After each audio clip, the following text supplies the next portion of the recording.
And we're live.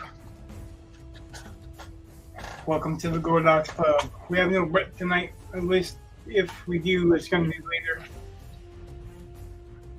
But I figured we'd do maybe a short stream to get more done on this underpainting. It's not a whole lot that needs to be done before I start laying in the color, but well, the hues and the chroma and all that. This is just basically a value sketch that I don't have to look back and forth through. It's not a grisaille because it's not black and white. And grisaille is mainly black and thinned. There's no other colors in it, but it's still an underpainting. I don't know if I showed it last time, but I'm using golden fluid acrylic, burnt umber light, which I didn't realize when I started that it was burnt umber light. So I didn't know there was a burnt umber light. So what I'm going to do is I pulled out some carbon black, which normally I don't use, but I'm probably going to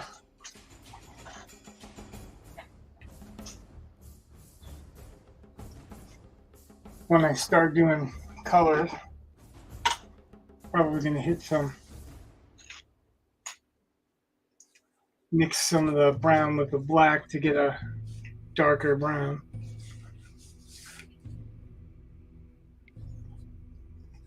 Okay. I'll go back to the brush selection.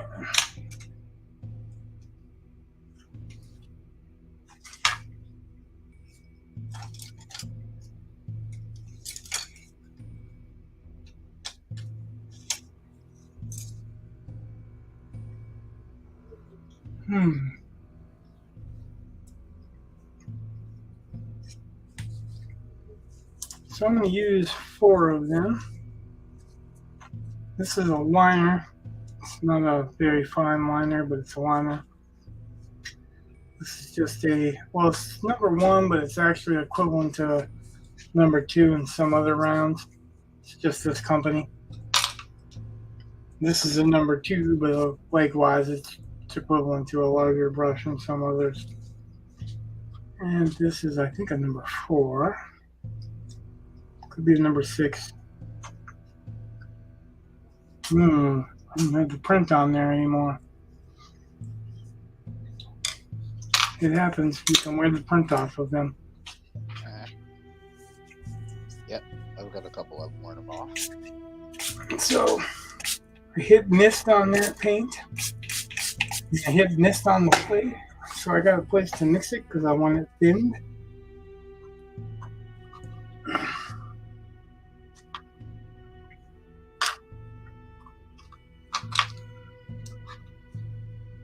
And I will use the medium one.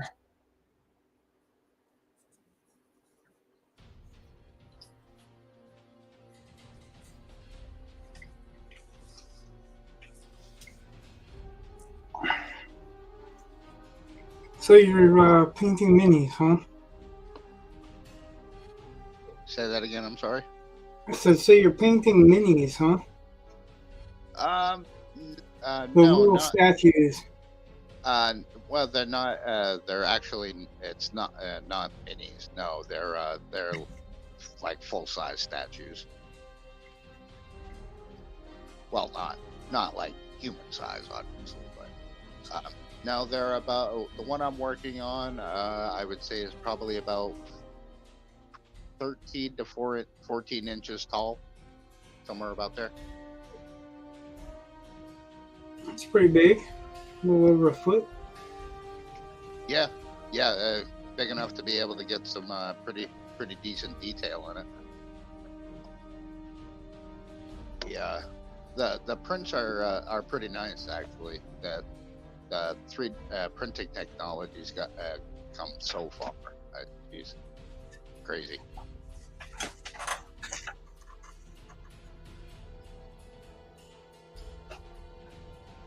He had let's see, he actually printed this today. If I got a minute.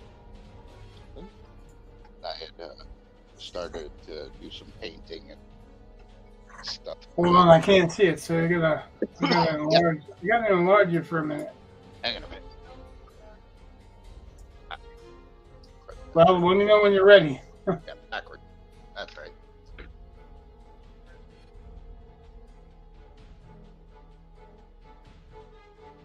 So you're what, painting a bomb? Yes, actually, it's a replica of. Sorry, it's a replica of a mini nuke from the game Fallout.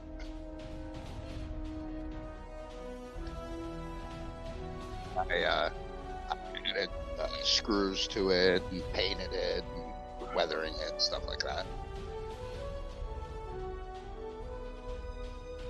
For my Fallout collectibles.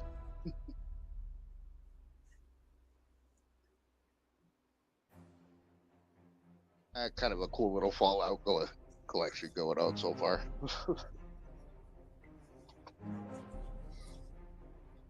Cool. Sorry.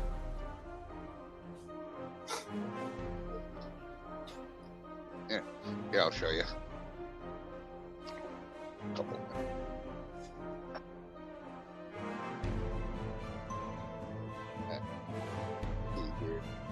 Kind of starts over here by my PlayStation.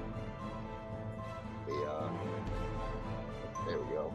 See the Coca-Cola bottle, a wood flag, Mini Thompson. That goes over here. Another Coca-Cola bottle. I got caps. I showed you the mini nuke. My little mini AK-47. Pit boy and everything.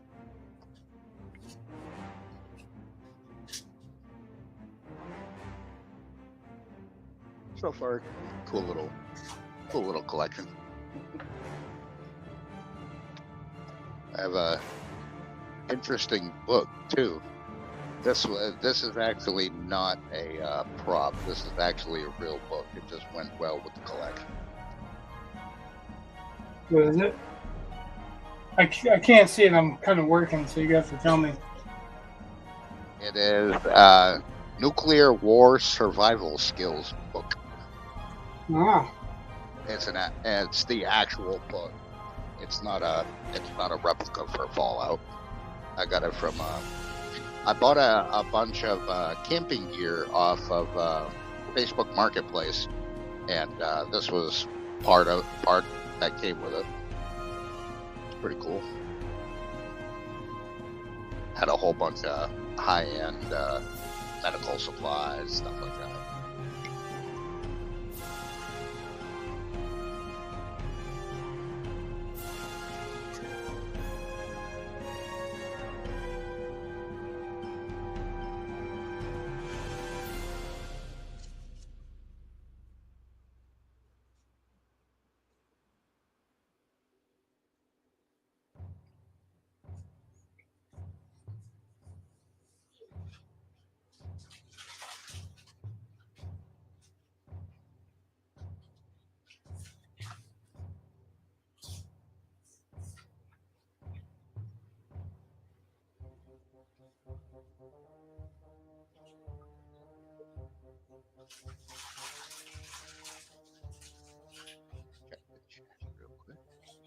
The warfare that I'm into is much older.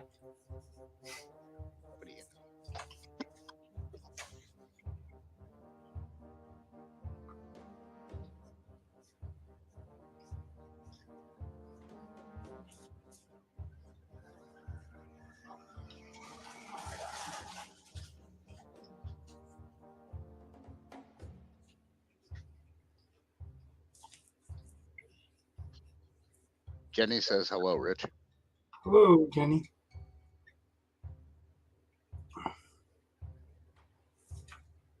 How's she doing?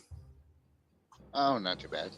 She went roller skating with her sister today and fell on her tailbone. Yeah, I find that happens with women that are not as young as they used to be, trying to go skate. Amanda fell and she had to have Eli pulled over and parked his bike and had to go pick her up. Oh, geez. Naomi, you know who I'm talking about? Yeah. Keith. She broke her arm. Oh, Jesus.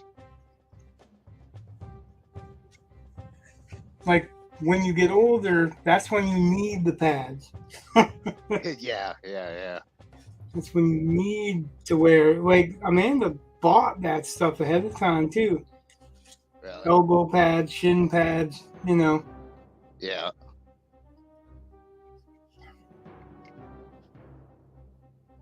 But yet, you know, some people just have to learn the hard way. They're just not happy. They're just not happy until. Can't say much. What's that? I said I can't really say a whole lot on that, to be honest with you. Why'd you go skating and break something? Oh, no. No, but I'm riding a motorcycle for the first time in my life, so, you know. That's a midlife crisis thing, bud. That's its own thing. No, I don't really call it a midlife crisis thing. I've always wanted to. I just, for one, I was right. That's what a midlife crisis is doing stuff you've always wanted to. Well, fair enough. And who was it that was telling me I think I'm having a midlife crisis? And that was not even over that. But yeah, motorcycles generally a good indicator. Buying toys that you normally wouldn't. Yeah. Not that I care, or not that I'm condemning it, because I certainly don't condemn anything that anybody else does. Like, well, let me rephrase that. There are things I disagree with and I will not support, but like whatever you're buying or riding around and stuff like that, that's toy-wise, that's your own business. I'm not going to tell an adult how to spend their own money or whatever. That's not what I'm talking about. There are things happening in the world that I'm like going to put my foot down on. No, I'm not going to approve. The irony is, generally, those things I can't stop anyway. And to tell you the truth, up until I'm going to say about 6 or 8 months ago, I really didn't have any intention of learning to ride at my age because I didn't think that Jenny would want to get on a bike, and that was kind of one reason that I wanted to learn how to ride a bike was I'd like my wife to ride with me, but she had an uncle who passed away in a bad motorcycle accident when she was a teenager, and it kind of put her off of the whole thing up until about 6 or 8 months ago. And she told me that, honey, if you're gonna, if this deal doesn't go through with the 4-wheeler and you keep that bike, I want to ride with you. I'm like, I literally just looked at her kind of like this and like, yeah, fuck that 4-wheeler. I like you could have told me that like 2 or 3, maybe 4 years ago. This is actually, believe it or not, this is my 3rd motorcycle. But this is the first time I'm actually riding. I had, as a matter of fact, he used to come out to Brunswick. Do you remember Jason Webster? My buddy, younger guy, really muscular, had a whole bunch of old tattoos from fucking what the hell was his name? Oh yeah, Eric Fitzpatrick. Remember, he was having me fix him.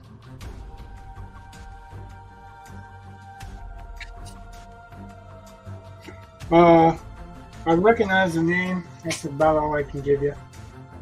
Well, anyway, it's not really important. Anyway, a few years back, he messages me out of the blue one day and goes, "Hey, would you consider trading some tattoo work for a motorcycle?" I'm like, well, depends. What's the motorcycle? And he sent me a picture of it. It was a 2011 Harley Sportster 883. You know, pretty much their basic stock model. Well, his dad had passed away a couple of years ago, and he kept the bike, but he didn't want to keep it. So he didn't want to sell it, so I ended up trading him. Well, I kept it for a few months. I was thinking about learning to ride, but financial stuff happened, so I ended up selling it. Well, now let's see, go back to a year and about a year ago now.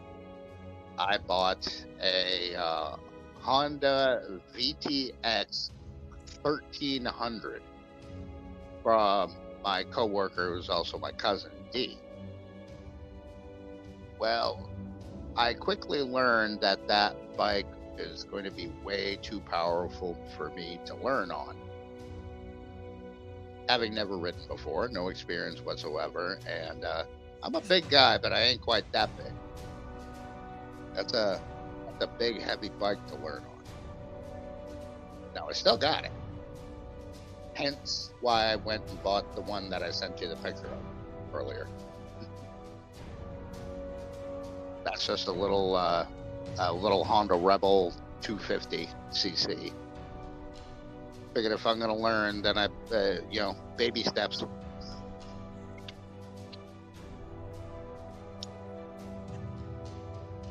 Last thing I want to do is kill myself on that 1300. And it's a gorgeous bike. I love it. But, well.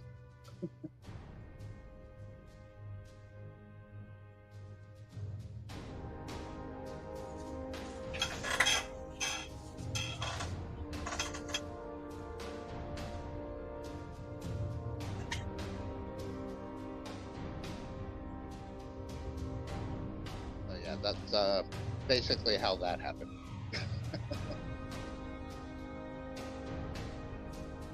But so far, I'm enjoying it. I don't know if you've ever ridden a motorcycle before. You always did seem like you could have been the kind of biker type. Or not biker as in what club member, but like a person. Yeah, I get that all the time. But a person that wouldn't mind riding a motorcycle once in a while. I find that if you're into motorcycles, you don't want to ride it once in a while. You want to ride it all the time. You got me there. I do want to ride it all the time, but right at the moment it's not registered and insured, so I'm abstaining for legal reasons. You got your license? I got my permit, but still, the bike doesn't have any plate on it, nor does it have insurance, so I'm not taking it out until that happens.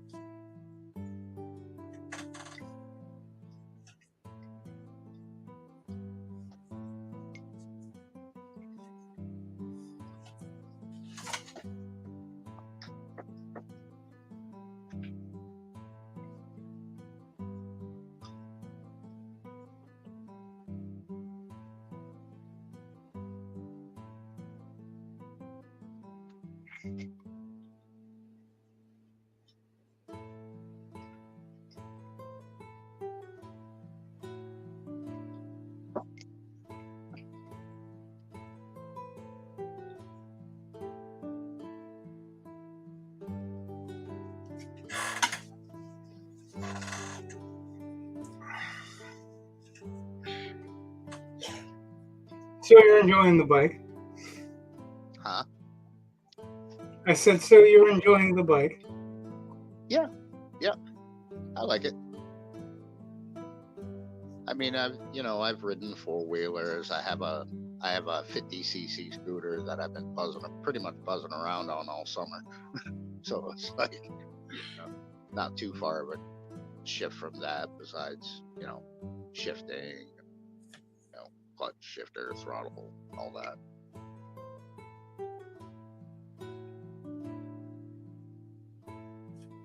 I just never I mean, I was around people growing up that had bikes and rode bikes a lot, but I grew up in a poor family, so none of my actual people that could teach me how to ride, I didn't have that.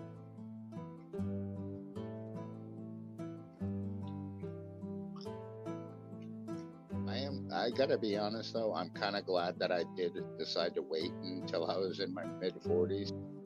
I really feel like in my 20s, 30s, I probably would have done something stupid.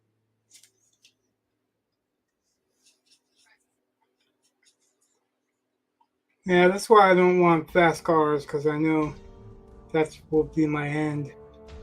Yeah. Be a really quick end too. Yeah. Yes, that's a double entendre. Yeah, you don't have to be a rich person to soup up a good fucking car. That much I can tell you. I know enough backwoods dudes that I'm not worried about that.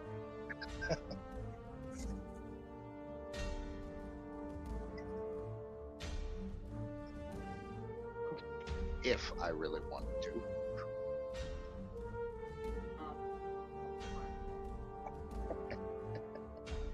Jenny said, "You're not souping up my car."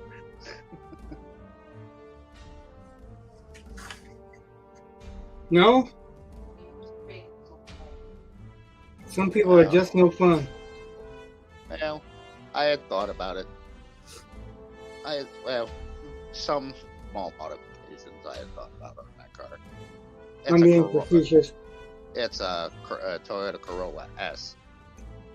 It's the sport model of the Corolla. I'm being facetious. I had thought about it, but any real mods that I could really do it are basically going to turn it into one of those fucking smart cars.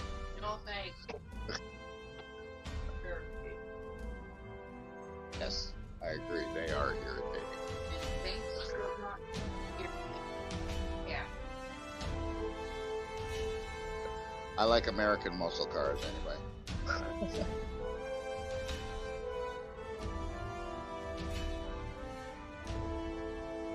Good old GTO or a Barracuda or something, Mustang, old Mustang, would be happy.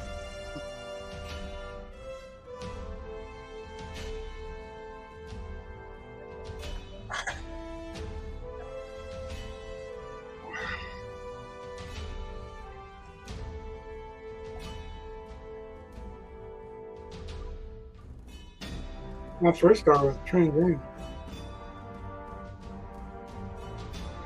I like that. Well, when they're taken care of properly, they're nice. Well, that's just every vehicle. If they're not taken care of properly, they're probably going to suck.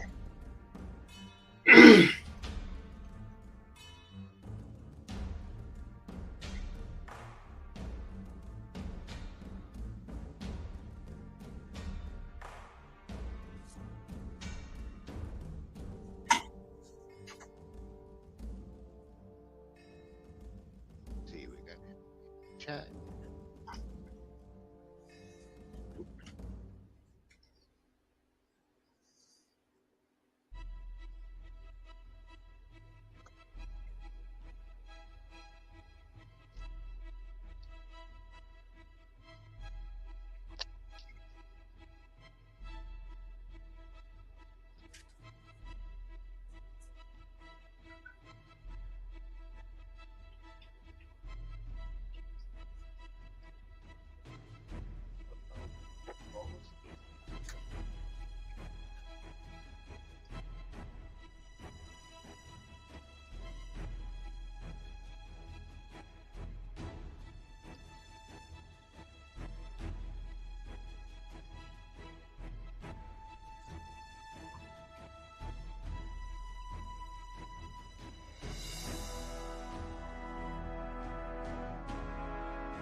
What's new in Rich's world? Anything? No, nothing good. Let's see.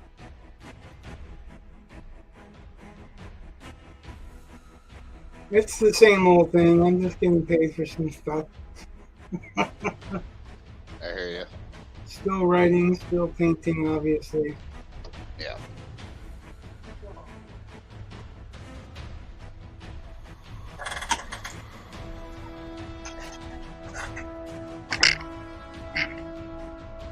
Only now I'm doing it for money.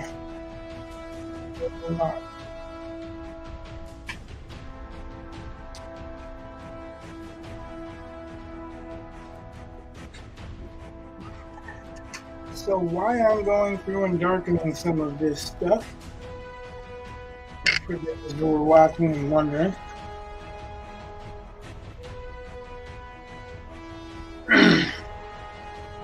is that there's going to be a layer of sea smoke, fog,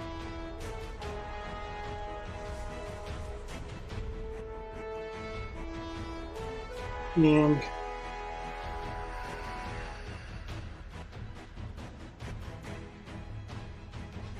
the darker stuff is probably the darker stuff is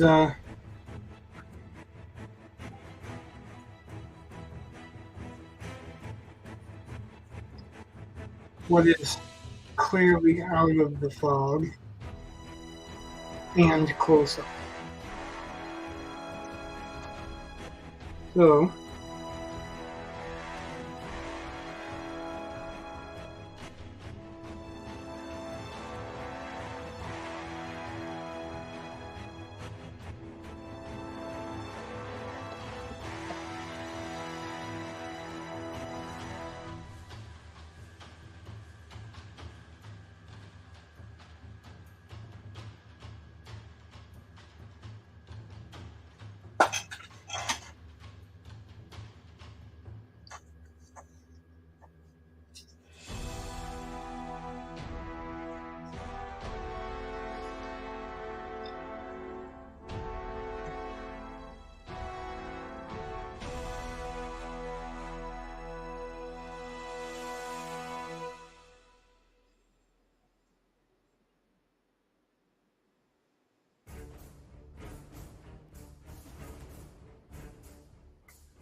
usually the crisper colors are the things that are closer.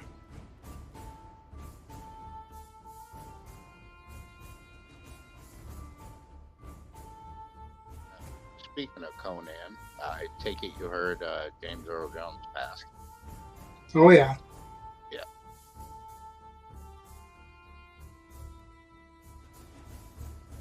Well, you know, it wasn't like he was young, No, it wasn't. and he did give permission for his voice to be used for Darth Vader and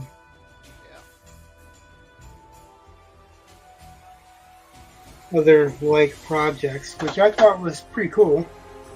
Yep, yep.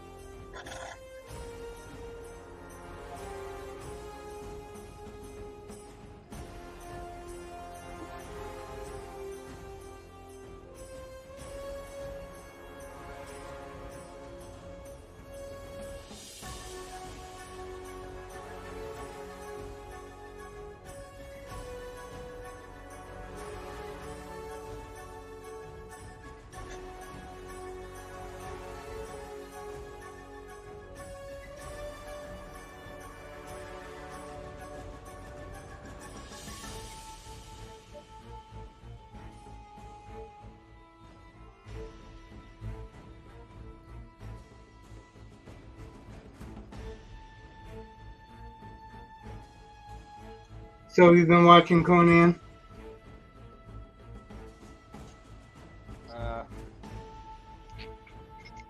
I was thinking about it. I haven't yet, but I was thinking about it. No. It's been a while since I've watched. I used some reference images from Conan for this, but only like Conan the Destroyer at the beginning where he's fighting the Queen's men that are attacking him, and Malik, and he's praying. It's like a desert rock scene. Oh yeah, I know which one you're talking about. Well, he knocks out a horse, so he is hunched in this position, so it was enough to give me a reference to work from. Yeah.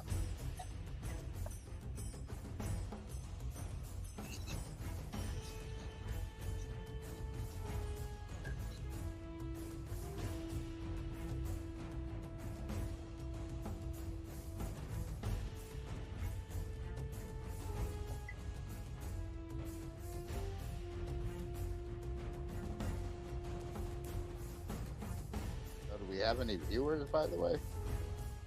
I can't see that on my end. We have one.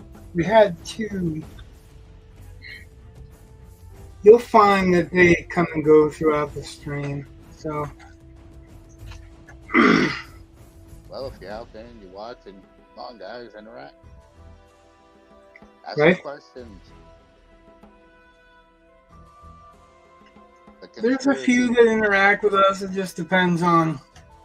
I don't know. It's weird. Like I see less people talking on Saturday night than like Tuesday night. Tuesday night more active. I'm like, wow, that's really weird. But I think maybe we'd be a little bit more active if we were doing this on Friday, because a lot of people are not really doing anything on Fridays. Fair enough. I don't want to up an hour neck of the that goes in my neck of the woods. It's fair season, so probably. What's that? In our neck of the woods, it's fair season. Well, I don't know how many fairs are left this year, because like we've been to the Windsor and we've been to Topsom. There's Frye'sburg. Oxford, but What's that?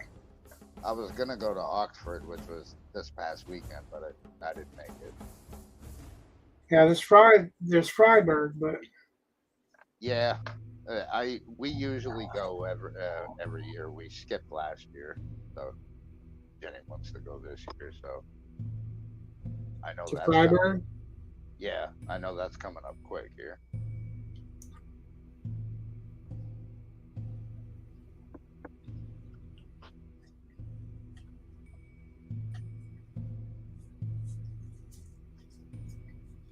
I went a little bit thick when I laid that original brown paint down. It'll be all right because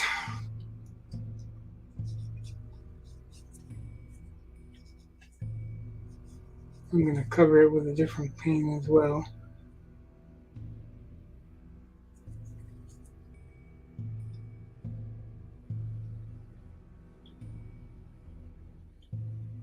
That's why I keep telling people that are afraid to paint, just paint, because if you don't like something, you can just paint over it.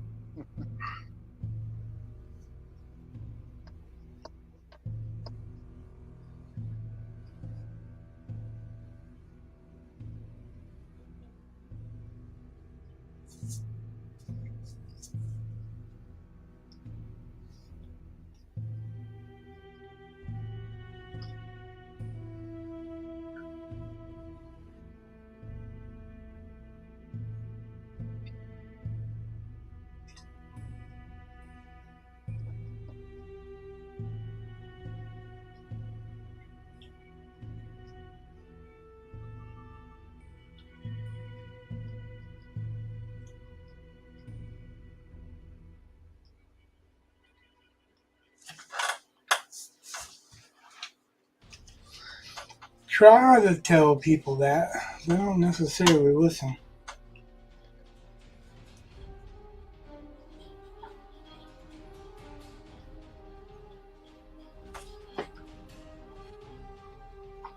Underpaintings like this I like to do in layers.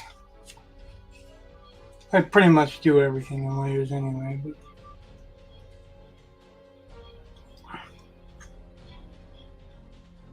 as you go over a layer,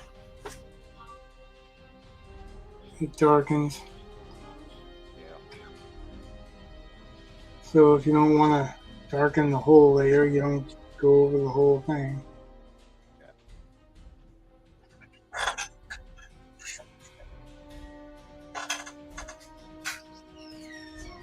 At this point in the game, usually I'm kind of anxious to get started on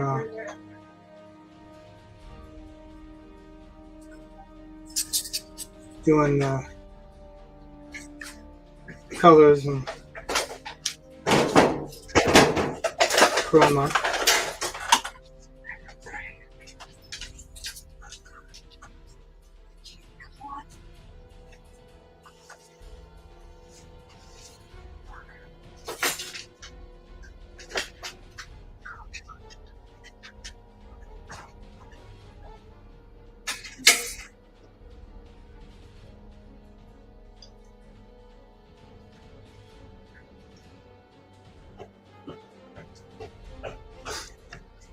Told Eli I was going to color this, and he's like, "What color?" Yeah, green. That's it.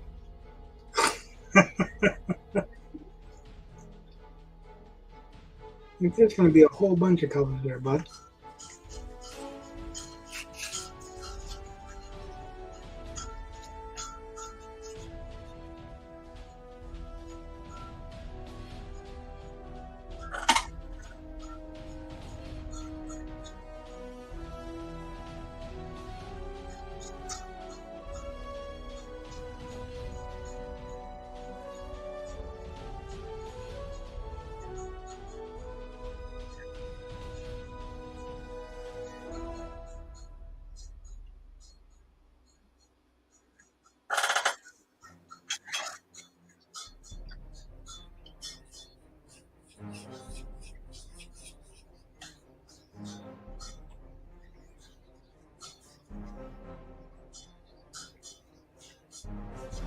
I was beginning to wonder if you were still there.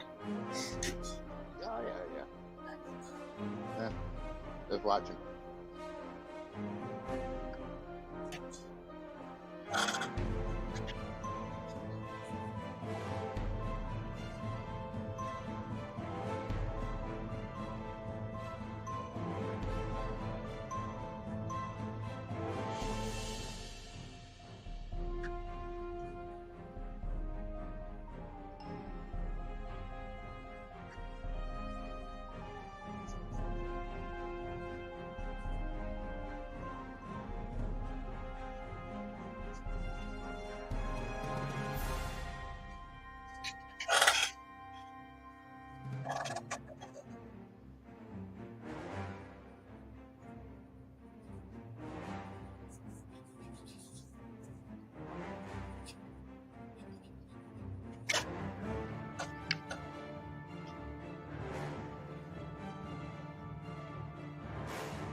See any decent movies lately?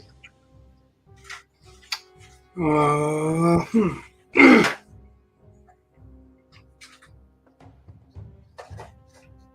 I don't really watch movies that often.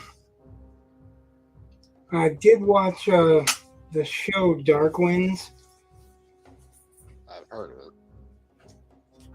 it. It's based on Tony Hillerman's work.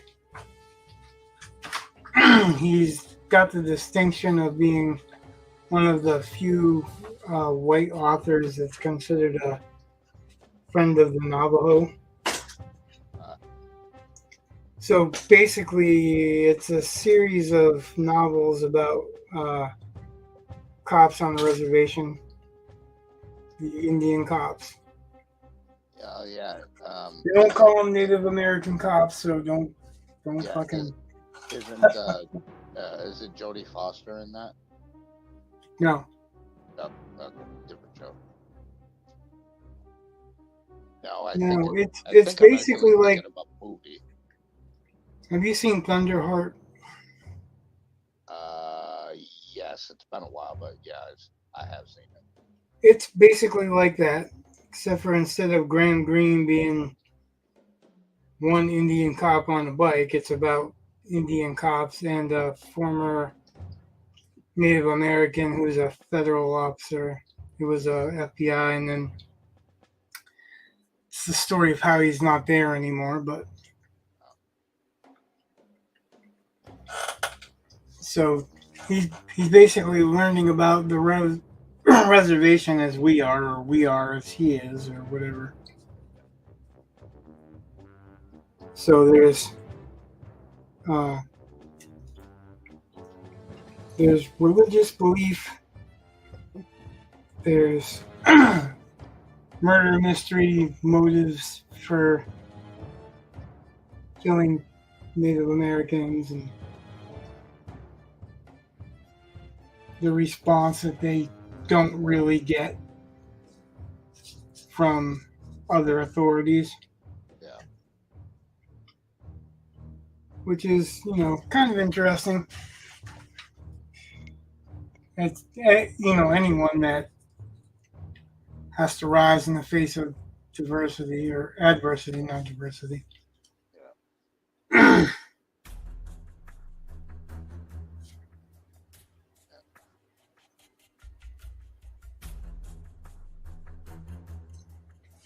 Dark Winds is one of the book titles, but that's the title of the series.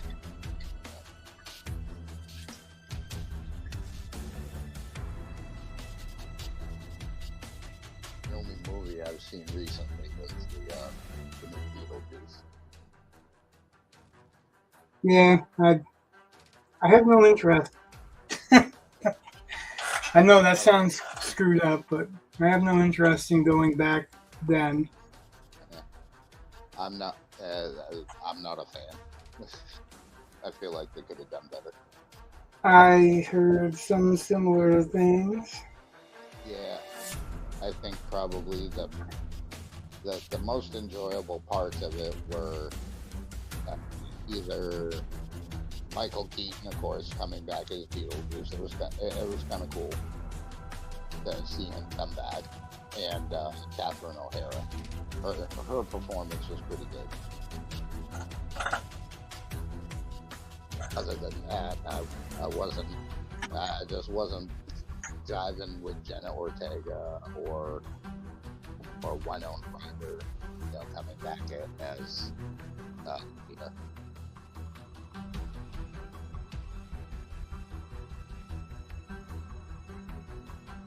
I guess it was maybe worth a one-time watch, and that's about it. Just to say that I've seen it. Yeah, that to me is the type of movie I can wait for until it comes out on some streaming network for free. Yeah. Have you seen Wolverine Deadpool? What's that? Have you seen Wolverine and Deadpool? No. Again, I have very little interest in it, and I've heard quite a bit about it. That on the other hand, that was pretty good. I've heard. Yeah, that's not what I heard from a lot of comic book sources. Well, I mean, it was a comedy, but the main plot with how and why he had to go back and get Wolverine was bullshit, and he didn't need to go back and get Wolverine for it. And no, not really. Yeah, I mean, it's certainly. I mean, there's throwbacks to the comic book, obviously, but I think ultimately what they were doing is following the template of the current MCU, where there's all this like every show, every movie has to have something with the friggin' multiverse. You know what I mean?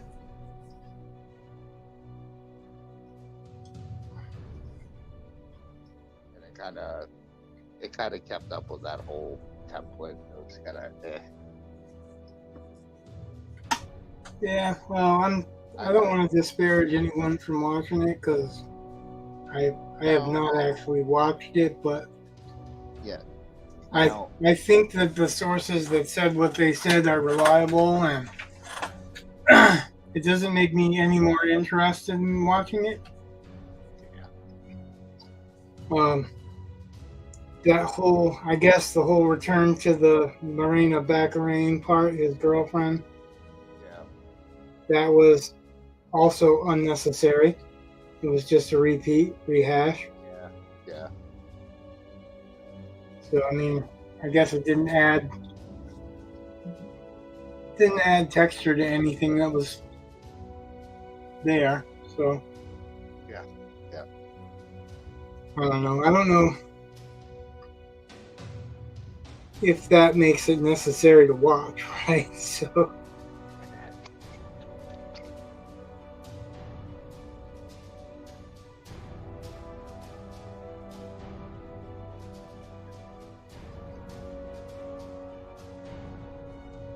plus, I've kind of got the problem with Deadpool that I have with Superman.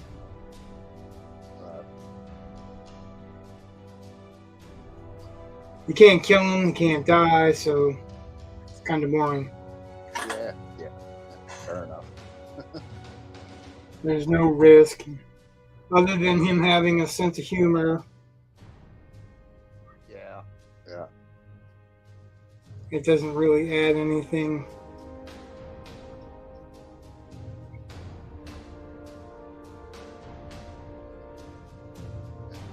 Not even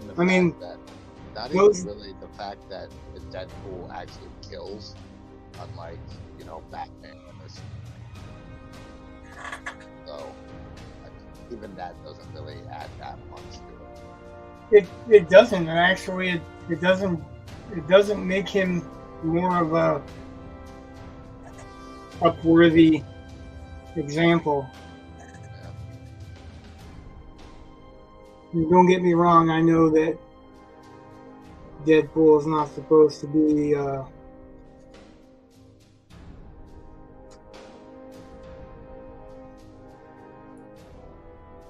not what you would call a superhero, but well, he's supposed to be an anti-hero, but he actually is not really. He's worse than an anti-hero if you think about it, because he promotes bad shit. Yeah. And that's just basically being a bad influence. actually, you know, that's a bad guy with a sense of humor. Fair enough. True. And you know that I'm not trying to say that nobody can like him or whatever. That's far from the truth. But I have a hard time these days rooting for the bad guy.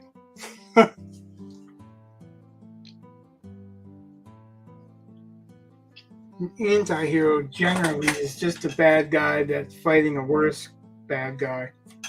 Yeah.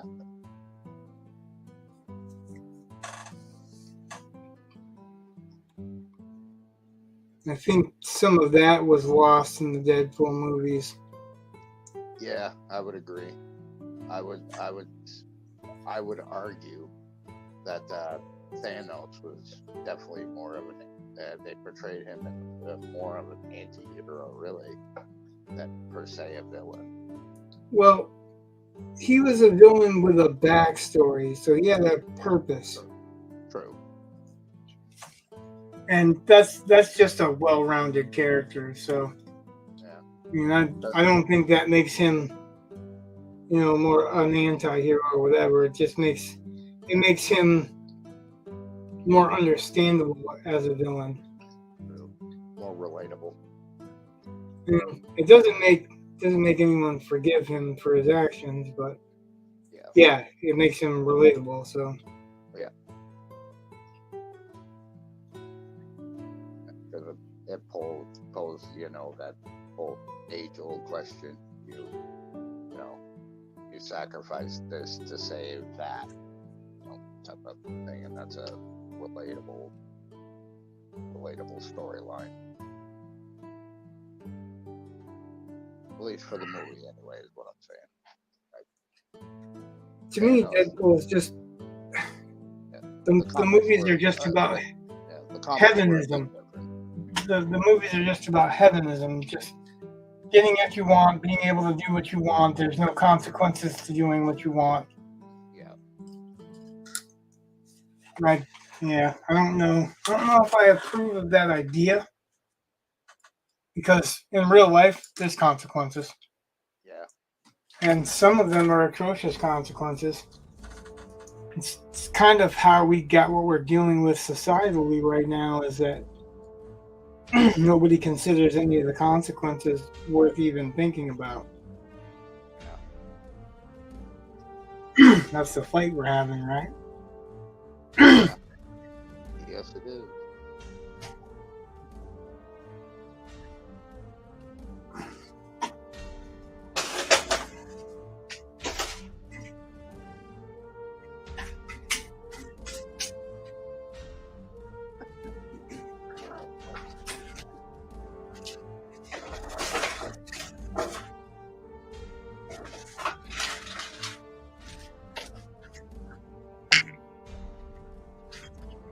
Thank you.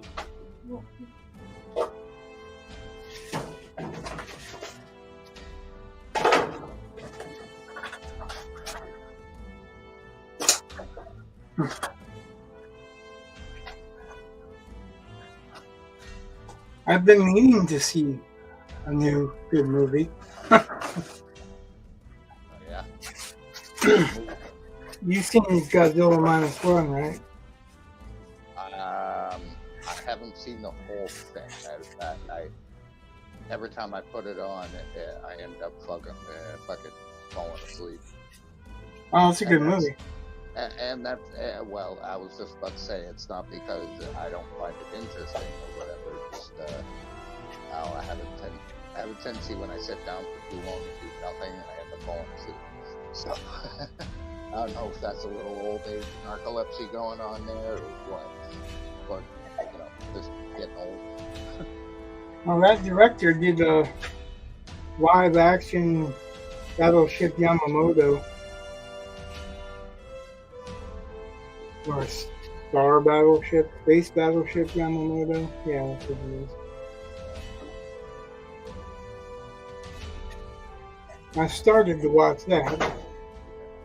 a good thing that I was sitting there basically critiquing Beetlejuice when we went to go see it.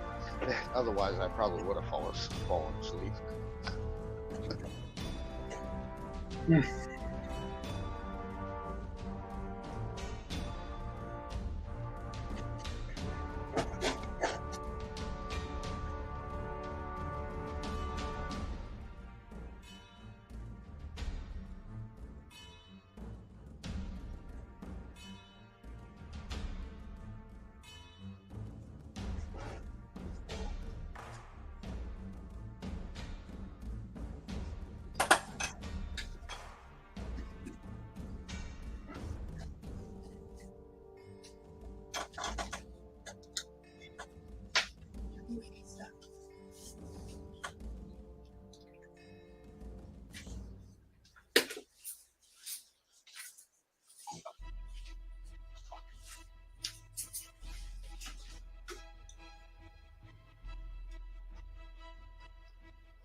People leaving us.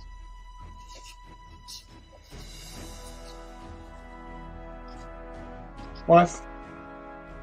Oh, yeah, sorry. That got page notification.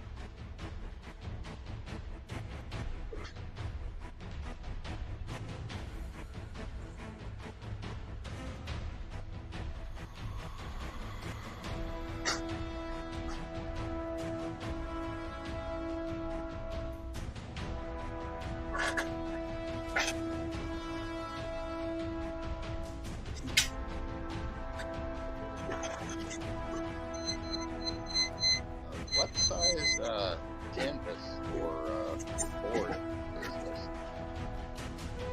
This is Arches watercolor paper, 9 by 12.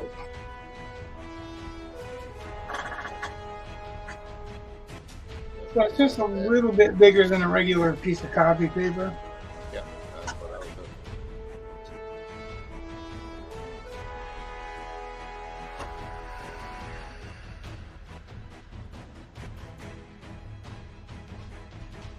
I would take it. It's kind of more like cardstock type of feel to it, right? Well, it's watercolor paper. It's thicker paper, but Arches is really good. Like, really good. It's not even cheap.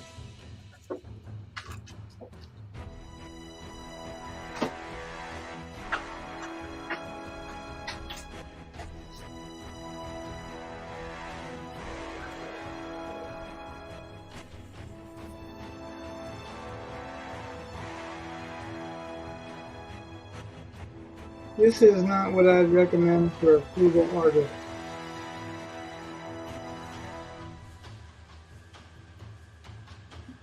A little bit spoiled. Bit finicky. Yeah, cold press. Yep. Arches cold press. Was it cold press?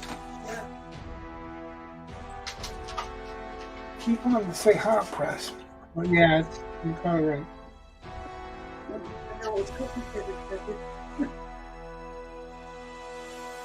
Yeah, it's not cheap. It's well worth it though, because did you see the other paintings I did on Arches stuff, Chad? Did you see the other paintings I did on arches? I believe so. I don't remember what the last one that I remember. I can't hear you. My microphone fell down again. Trying to remember what the last one was. There's a warrior in the foreground, and I believe it was like a winter scene, like warrior. Yeah, that wasn't on arches. That's on masonite. Yeah, and then there was like a burning background with snowy mountains. Yep, that was on masonite. That's my winter warriors, the seasonal warriors of winter. That was also a commission. I actually have to wrap that in bubble wrap and tell them to come get it. Or tell them to send the person that they normally send to come get it.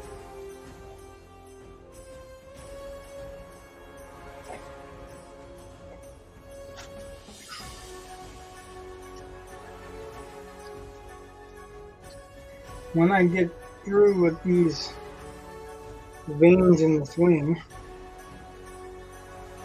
Now this may sound a little odd, but I'll show you.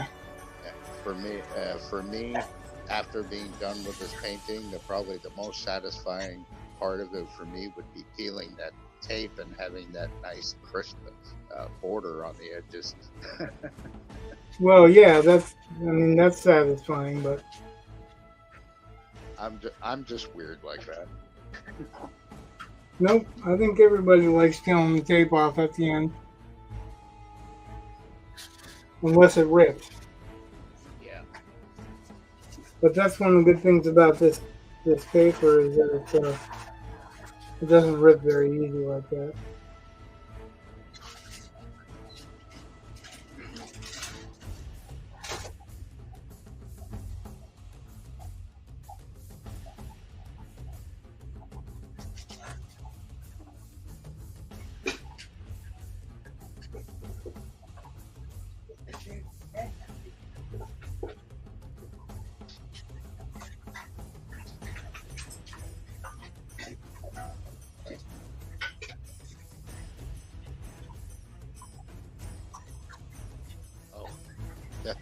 Yeah, I should probably.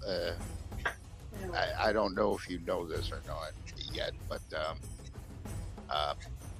Maine state handgun laws have changed. As a matter of fact, as of yesterday.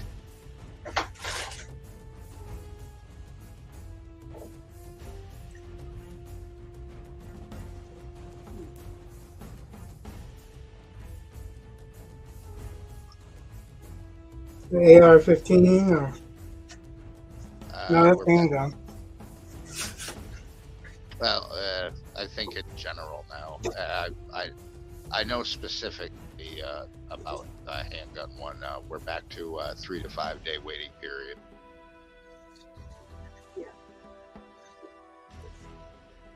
Well, I don't have any money to buy any guns anyway. I don't either. It just think that as a fellow gun owner, it might be something you find interesting. Yeah, like I said, I don't have any money for guns, so. The appeals are already in process. Yeah, there are already appeals in process. Yeah. I So when I can basically afford have ammo, what I want. when I can afford ammo for the guns I already have, Yeah, tell me about it. then I'll worry a little bit more about buying new ones. But Some kind of weird wording in the law too.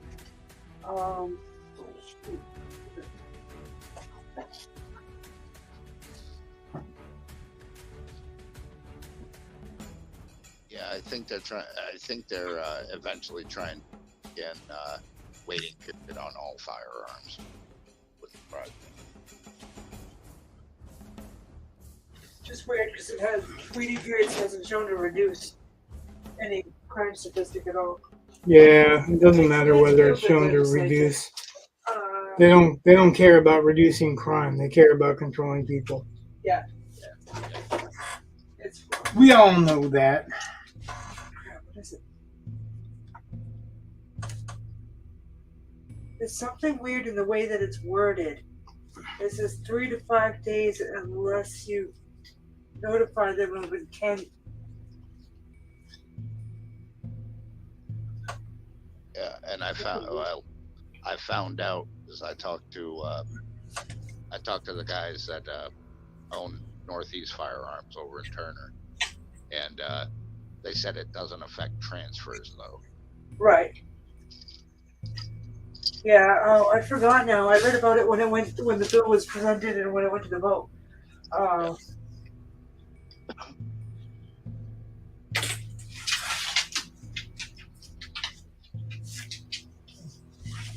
Yeah, vaguely familiar.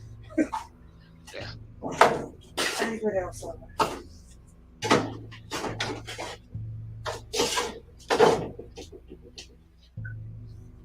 Kipper, what are you doing? Upstairs. Go. So I'm doing all this in a Go. really thinned, like water thin burnt umber because they're veins, so they're eventually going to be reds anyway.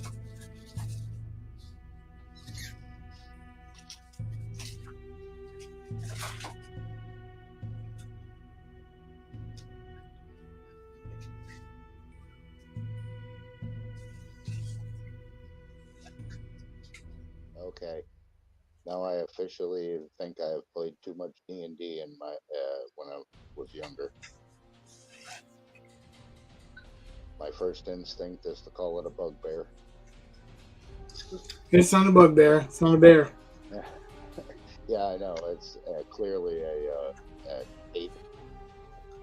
It's a winged ape. Actually, that's what the title of the video is underpainting on the barbarian and the winged ape. Oh. So this is from a story called The Queen of the Black Coast by Robert E. Howard.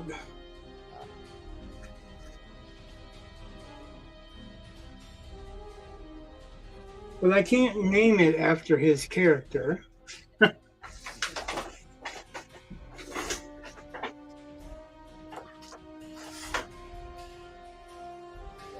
Without possibly copyright issues. So it is the barbarian, which is a Greek term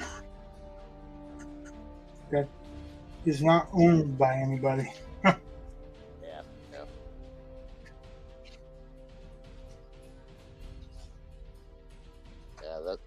That's a character for some reason I do not think will ever end up in the public domain. It's not actually true. There are stories of his that are in the domain. 75 years past the last copyright holder, and Robert E. Howard died childless because he shot himself when his mother died. I did not know that. There's a great movie I keep telling Brett about. It's called The Whole Wide World, and it's got Vincent D'Onofrio and Renee Zellweger in it, and Vincent D'Onofrio is playing Robert E. Howard. Good, I should really check that out. I like Vincent D'Onofrio is one of my favorite actors. Yeah, I think both he and Renee Zellweger did it for, if not for free, for very minimal payment. Yeah. I don't know if I had mentioned it to you, but I actually met him this past year, this past June at Comic-Con, Boston. I didn't know you were going to Comic-Con, or I'd probably hitched a ride with you.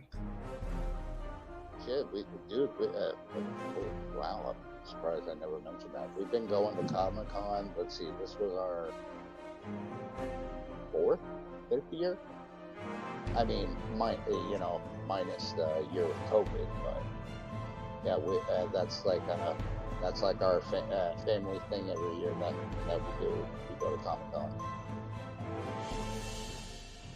I met this year I met Windsor Newton, and I got him to sign a action figure of 𝒏𝒂𝒂𝒊𝒏𝒕𝒊𝒏𝒈 for me. Unfortunately, he's gone too, so unfortunately I'll never be able to meet him. But What's that? 𝒏𝒂𝒊𝒏𝒈. Oh, 𝒏𝒂𝒊𝒏𝒈? Yeah. Unfortunately, he's passed away, so I'll never. Oh, yeah, I know. So, but yeah, I had him. As a matter of fact, speaking of 𝒏𝒂𝒊𝒏𝒈, do you remember the old History Channel show called Roll Call that he was in? Yeah, Roll Call, and then there was another one. Okay. Toward the end of the first season of Roll Call, they introduced a little minifigure of 𝒏𝒂𝒊𝒏𝒈. He used to call it Mini Lee. Well, that was actually a promotion for a line of action figures that he signed a contract on that came out. Well, Jenny got me one maybe about 5 years ago for Christmas. He's been in the package the whole time. I figured, well, why not have a Private Pile sign it? Since unfortunately I'll never be able to be Johnny.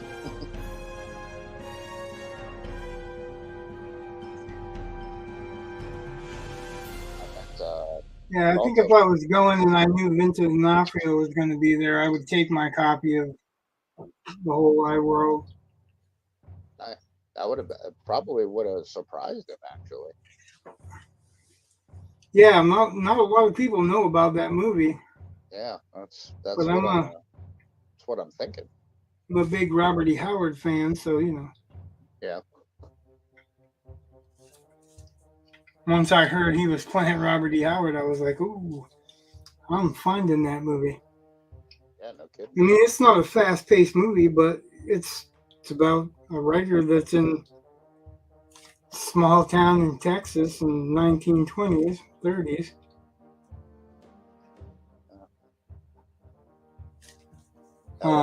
Based on watch documentaries, so. It's based on a book written by 𝒂𝒊𝒏𝒈𝒄 Price, who was pretty much the only woman other than his mother in his life. Yeah. But he kind of screwed up taking it further. But she met him and was excited because she wanted to be a writer, and he was one of the few writers actually making a living off of being paid per word.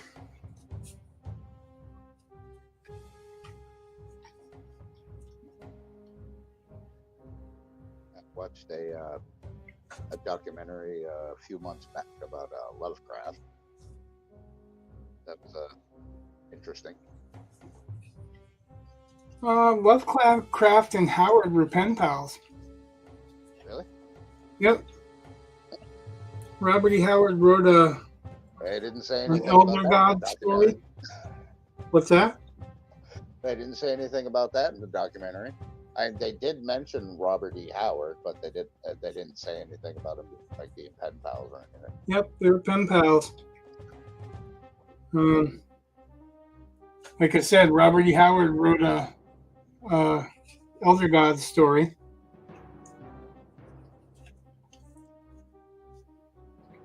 And I think technically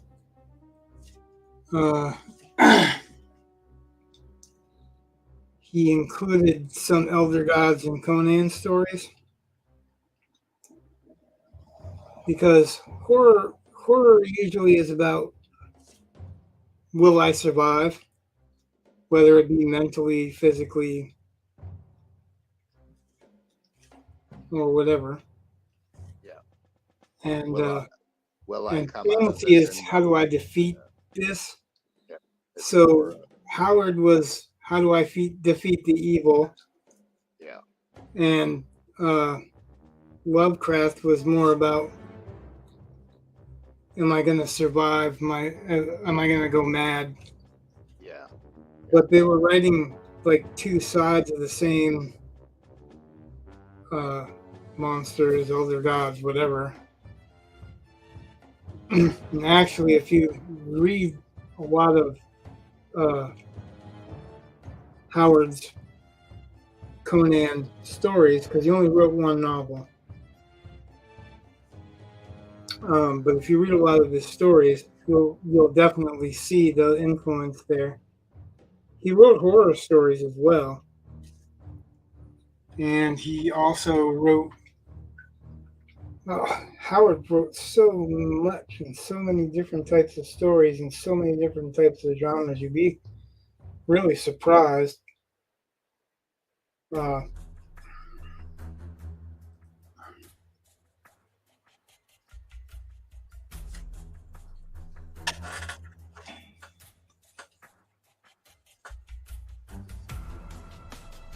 he wrote werewolves, or actually he wrote 3, I think, but you can only find 2. One's a poem. It's called Wolfhead.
Alright, as promised, once I'm done with the veins and the wings, which is what I just finished, I'll show you the other 2 things I did on Arch's watercolor paper. Just bear with me a minute.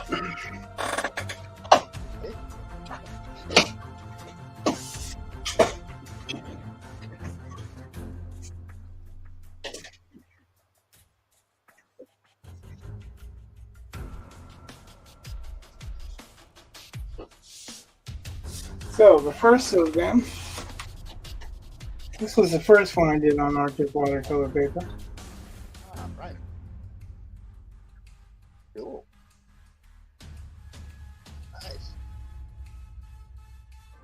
Love the texture. And then this was the second one. Oh, I did see that one. I didn't see the. I saw you post it, but I didn't see the process. That is sick. I love that. Is that a commission? Or? Well, it was going to be for a giveaway for the channel. Yeah. But there's been a down payment made on it. Well, this one is still up for sale. okay. other one was available, we'd have to speak in private about that. Because that's the fucking mind blown.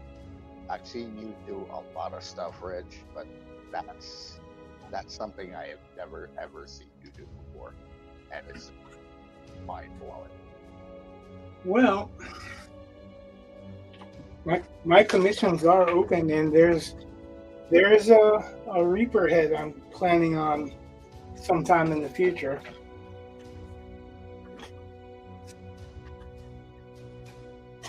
I actually drew it on the back of a card, and I was like, "Ooh, that'll make a really good painting." So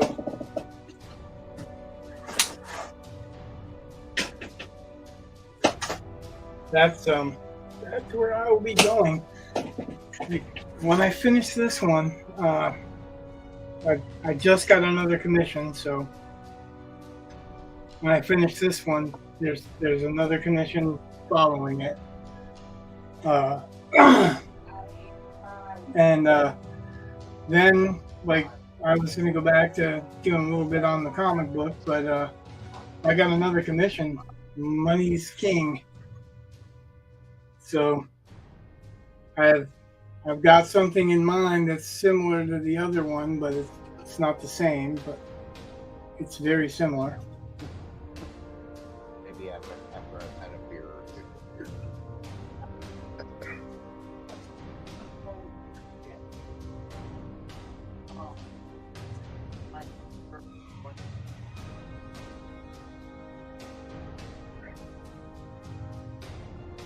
We'll figure it out.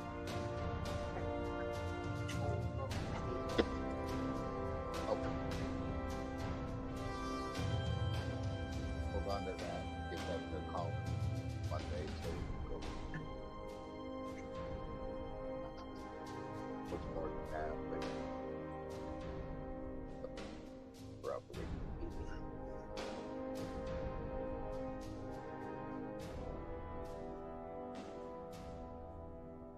Yeah, honey. All right.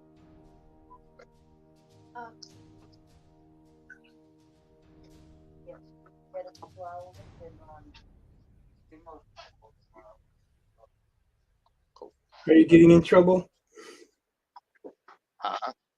You getting in trouble for talking about buying art? Oh, no.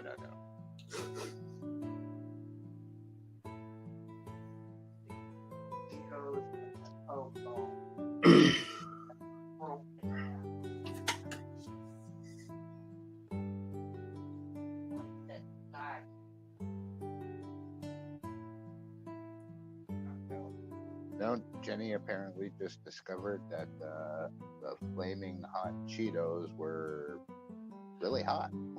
I ate 5 of them. My mouth was on fire. No, it was just an ad campaign.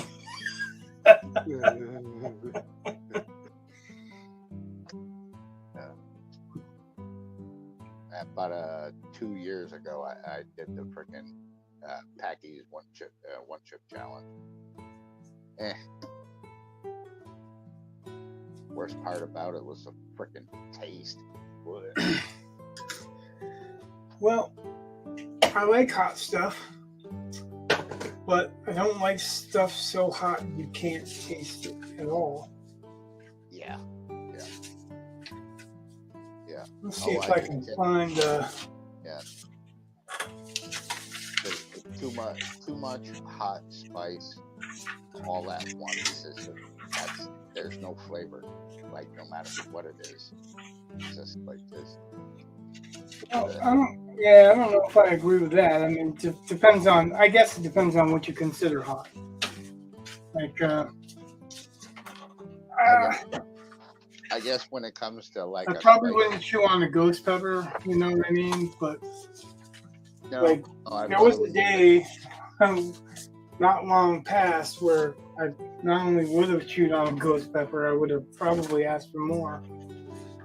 I have been challenged before to eat hot stuff, and never had a problem with it. So, Chad, I've eaten whole habaneros before. This one is coming up. Oh, that's cool. So it's going to have, I think it's going to have some glow in the eye sockets, but it's not, the other one's not really meant to be a skull so much, even though there's like no nose. Yeah. Now that you mention it, Rich, actually, I forgot about this. I haven't been doing any like painting or drawing on paper. I have been actually really trying to learn Procreate. Oh, yeah?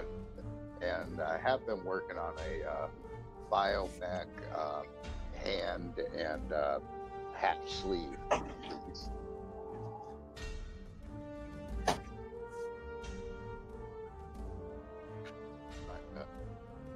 Trying to learn all the the features and the different that I don't know if it's going to be able to show up or not. Actually, hell yeah, I did. The skull biomorph type idea. Yep.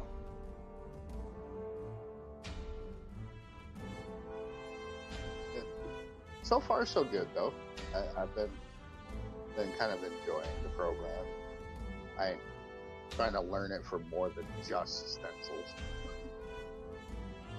Yeah, mostly it's if you're happy with it.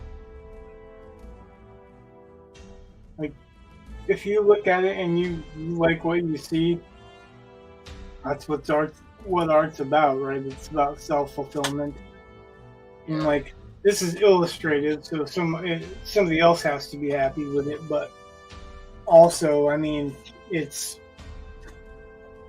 about self-fulfillment too. Like, he said who this character was, and I was like, well, yeah, that's something I would love to paint. So, yeah, I wanted to come at it from a different angle, different perspective, and do a painting about this person,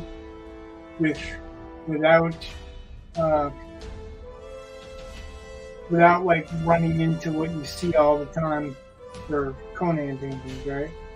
Yeah. Like, you always see the Tower of the Elephant, and you always see, there's so many that you always see. But this one, from the Queen of the Black Coast, normally when you see somebody do Queen of the Black Coast, it's him and 𝒏𝒈𝒏𝒈, or 𝒏𝒈𝒏𝒈, I don't know how you pronounce it, but it's like him and her. And sometimes you'll see like giant octopus tentacles and stuff like that, but he actually fights these flying apes. And he fights them a couple of times, so it's like,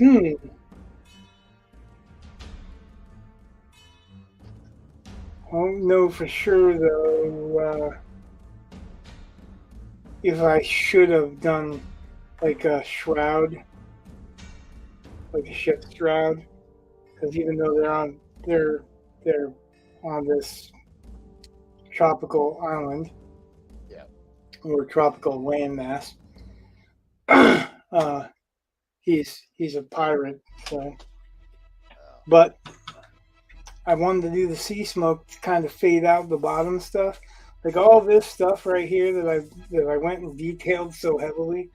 I'm gonna do what I did with the painting that you just said you wish I hadn't sold yet, but I'm gonna do that instead of with greens, with grays and some off whites, so that it has that really sea smoke feeling, and you feel like he's really suddenly been attacked, right? Yeah. So that's the idea. And as far as I know, the person who commissioned it likes it so far. I like to check in with them once in a while, you know what I mean? Yeah. Especially if they don't make any comments or whatever, and I don't actually try to say who commissioned me for what, unless they're good with it, because I don't want to put them in the spot or on the spot. But yeah. Yeah, my intent mainly for the night was to finish the wing off and finish those subtleties. Anything above like this line should be a little bit clearer. This stuff, I did rough. I don't mind it being rough because it's going to disappear, but I will. And here's the screwy thing. I will go in and paint all this stuff and tone in properly before I cover it up with fog. But my intent is also to start from the back and then work my way forward. So I hope the tape is coming up. Yeah, start with the sky and then work my way to the mountains and then work my way to the eighth in the wing and work my way actually probably the mountains and the fog around here, but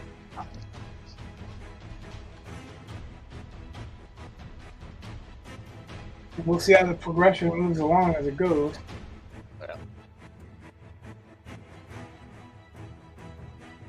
Yeah, we said short stream. An hour and a half's pretty short for my streams.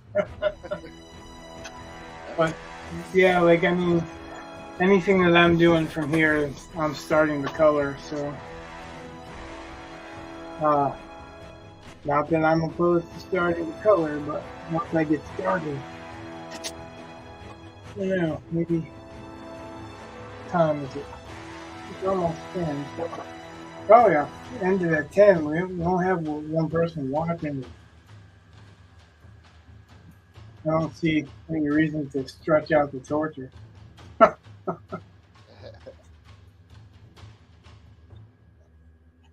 So yeah, and you know, there's a certain painting you want that I've had for a long time that I have not sold yet.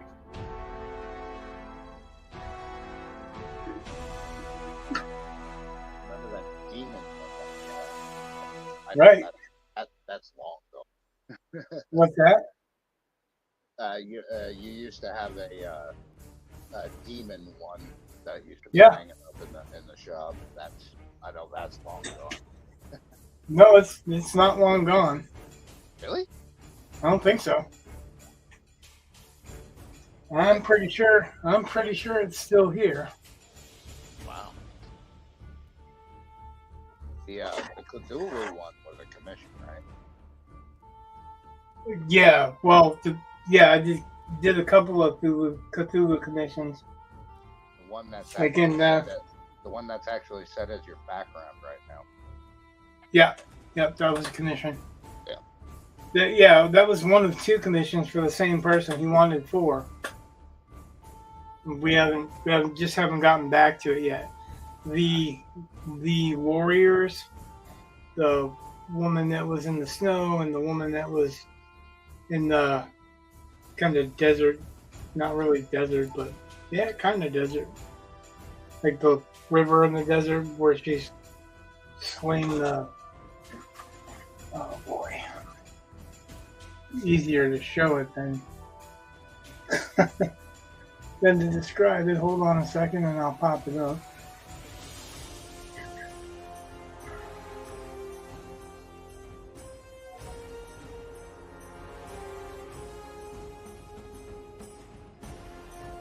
Yeah.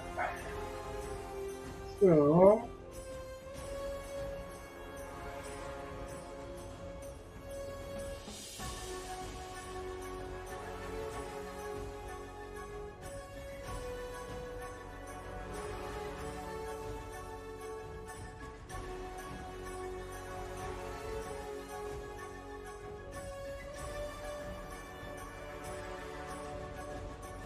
this one.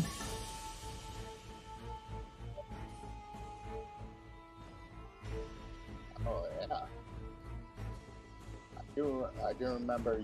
I was in one of the live for that paint. It was very preliminary at that point. But And this one. that was the one that I was. Yeah. That was about that. This one and this one. That's summer and this is winter. but that is the same person that did the Cthulhu commission. That's for his wife. You're talking about this one.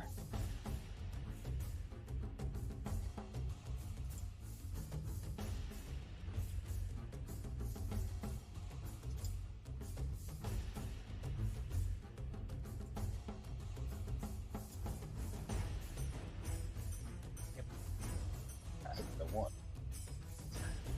That's the one. Yep. So cool.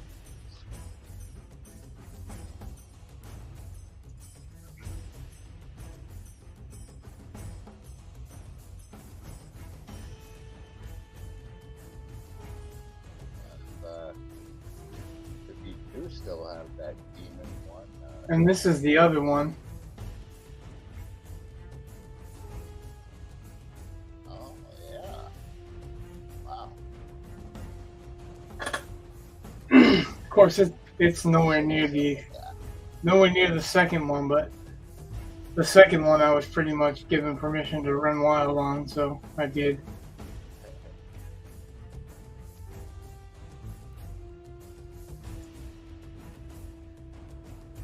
I do still have that demon one somewhere.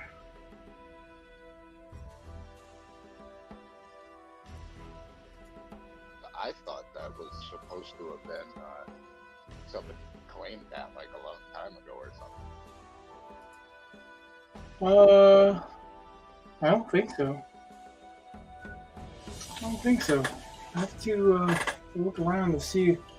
I'm pretty sure it's been stowed, so it didn't get screwed up.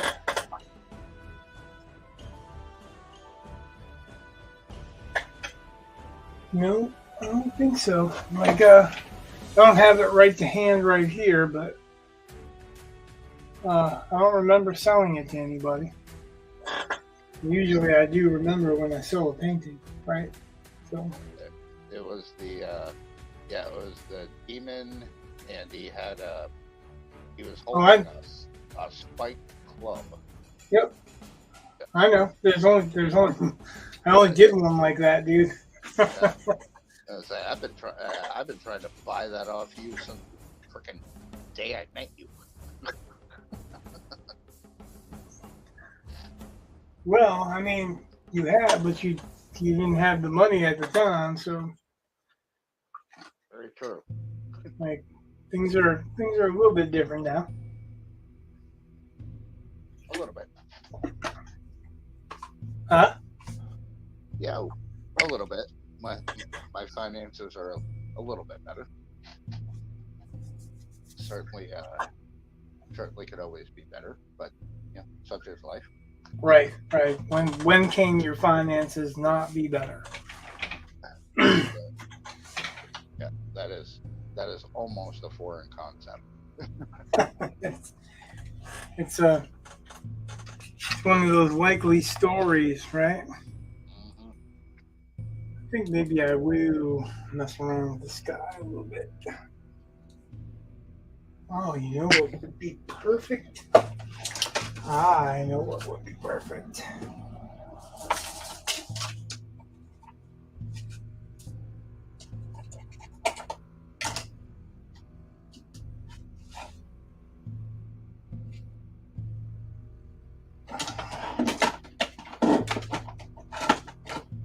I've got a lot of golden opens. I don't use them very much anymore because they're very thin and they take a little bit to dry. I kind of like them for that reason because they're like oils that way. I can manipulate them a little bit longer. Like I can let them go a day or whatever before I manipulate them.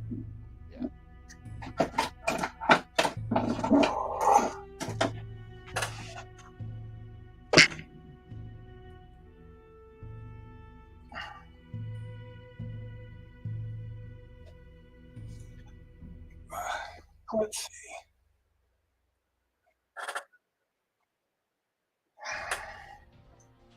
Trying to figure out whether I want to do Prussian glue or whether I want to do Cerulean glue.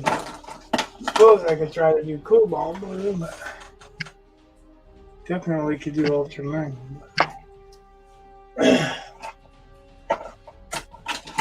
Let's start.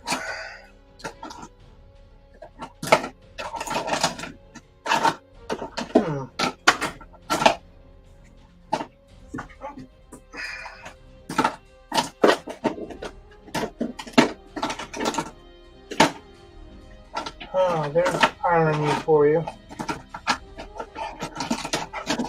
Average says howdy howdy.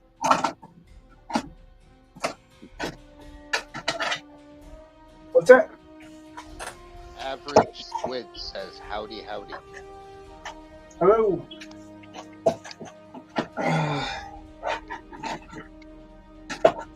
Oh, what the heck? I seem to have misplaced my white.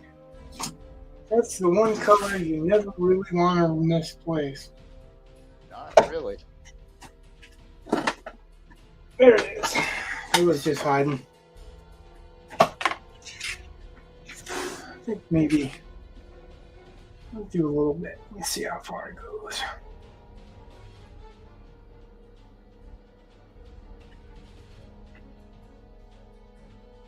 So these are opens. They are not my normal fluid colors. And I'm doing that intentionally because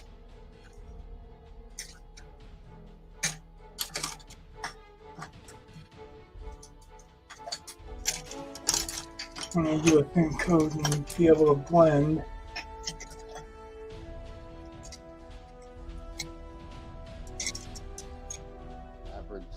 Average squid. No, the guy that is on camera is not the guy.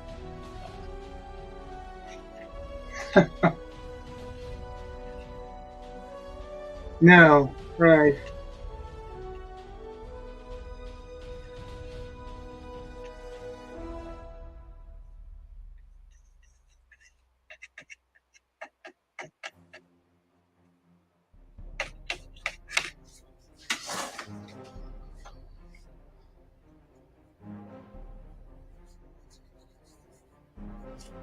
Jay says howdy, y'all. Hey, Jay.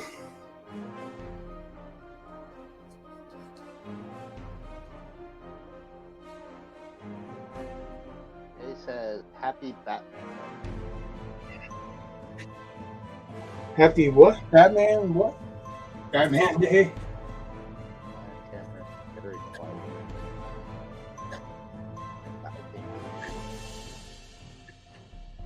Well, thank you for the compliment. As far as me being quiet, well, I'm naturally a quiet person. So.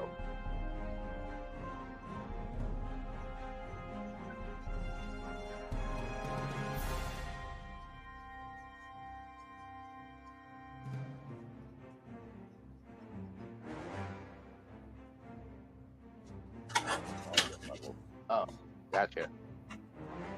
Yeah, I'm on a headset on a phone, so I'm kind of not surprised by that.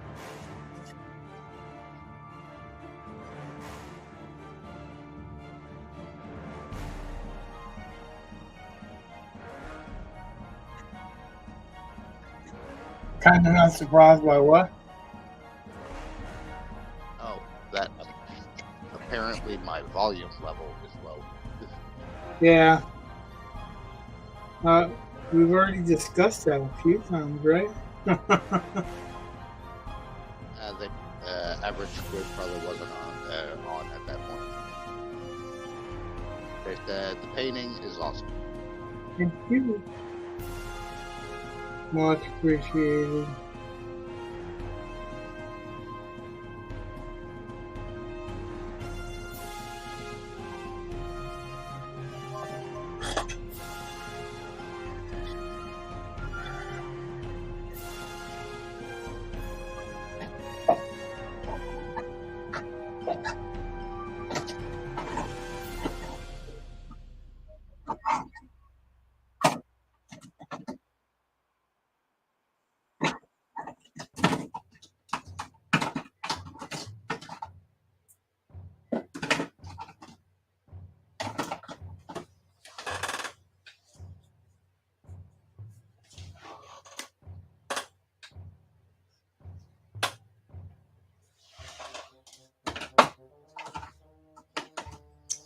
And I'm looking for my black. Not the carbon black that I pulled out before, though. Let's see, average squid wants to know: did you use any kind of reference to make this? I do. This one I didn't draw with reference. I kind of tweaked it with reference. The main reference was for the wings. Can you hear me? Because I'm throwing stuff around. So. Yeah, average squid just said his brother's making some racket.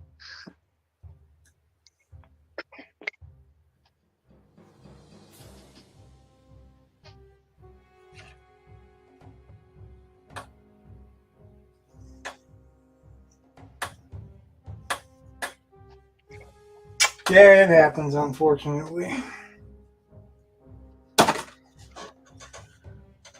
Especially when I can't find my colors.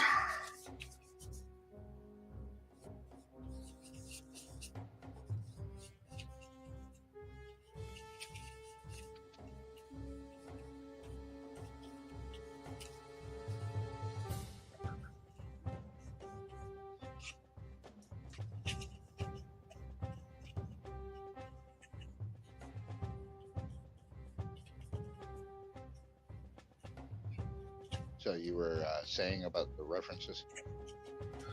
I was saying I do use references.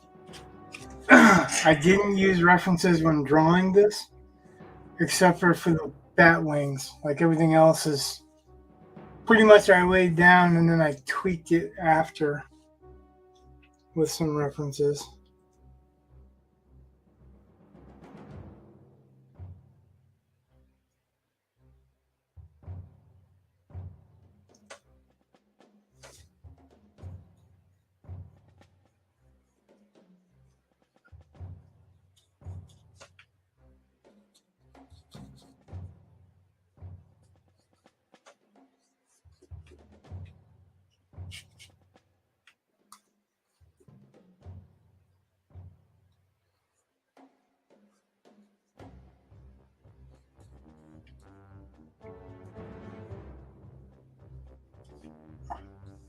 Average squid says this man's detail game is off the charts.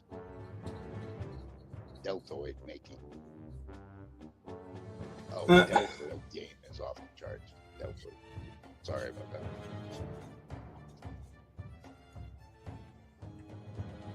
Hey, definitely got some delts, that's for sure.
Is that a flat brush you're using right now, Rich, or a filbert?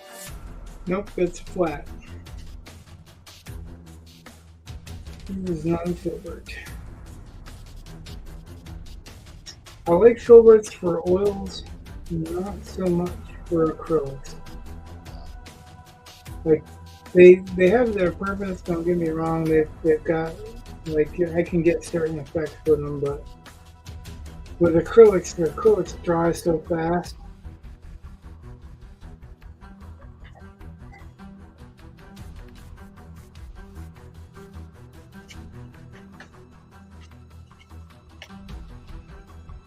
Average Squid says, got any tips?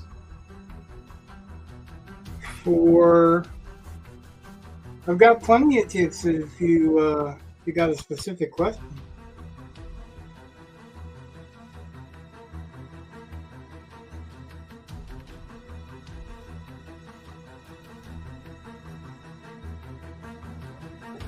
My biggest tip for painting, though, is no matter what you're doing, if you come at it in layers, you'll probably be happier with the results because you can build up to what you want.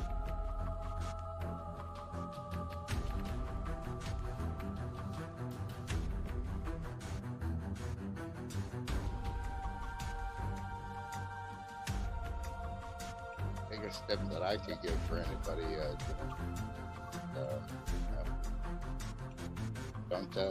don't take it quite so seriously. Have fun with it.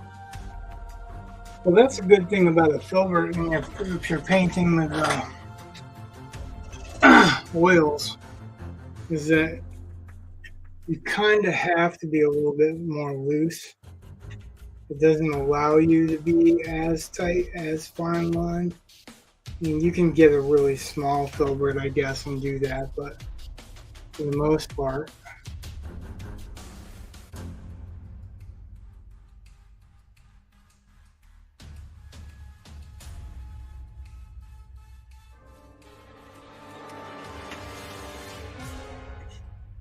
I'm painting from the back to the front. The opposite way that you're supposed to wipe your butt. Glad you said it, not me. I was thinking it. Well, you know, some people will get the humor in that. Some people will get offended by that, but you know. If they get offended by that, then maybe they really need to be told how to wipe their butt.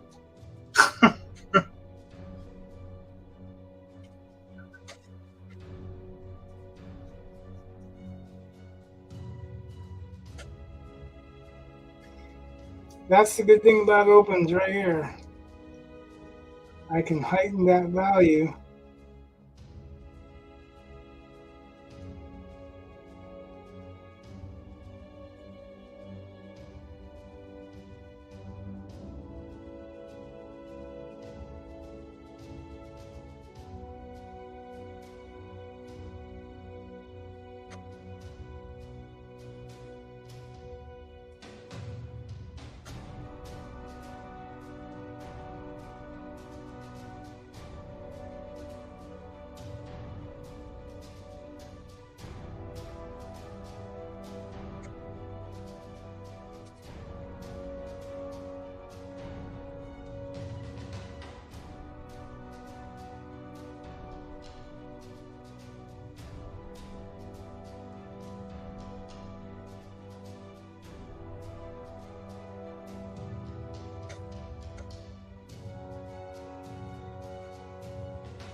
Clouds should probably never be white. What do you mean? What do I mean? What do you mean? What do I mean? Like, what particular thing are you asking about? Like layers you talking about? Or painting from back to the front? Average Squid just said, I found you from Anthony Wheeler. Oh, thanks. Yep. Anthony's good shit.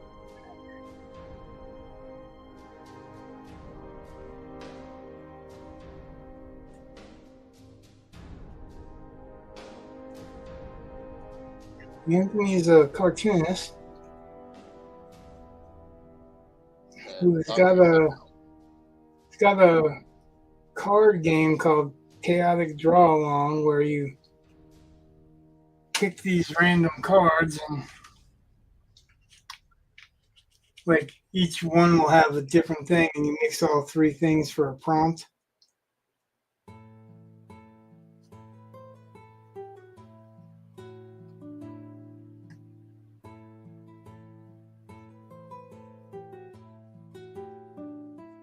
once in a while I do his chaotic draw. I don't draw along with him, but haven't had much time for that lately.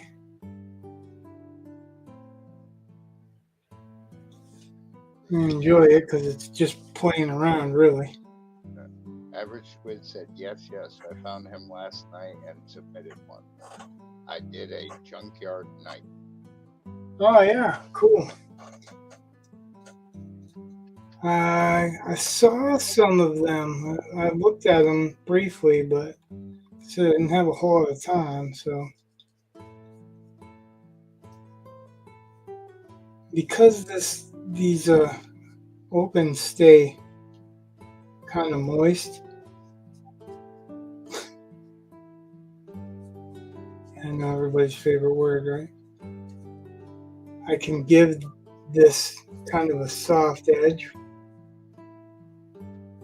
without any effort really at all. I can clean the edge up later on if I want to.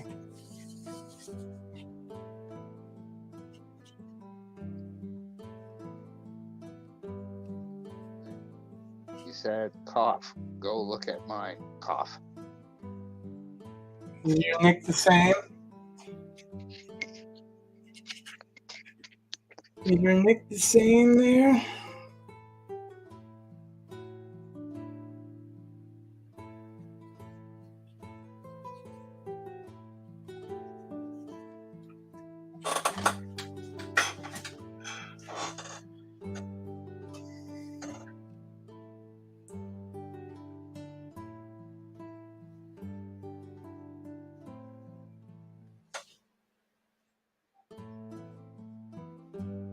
It's not quite dry brushing, but it's just kind of a gentle pull.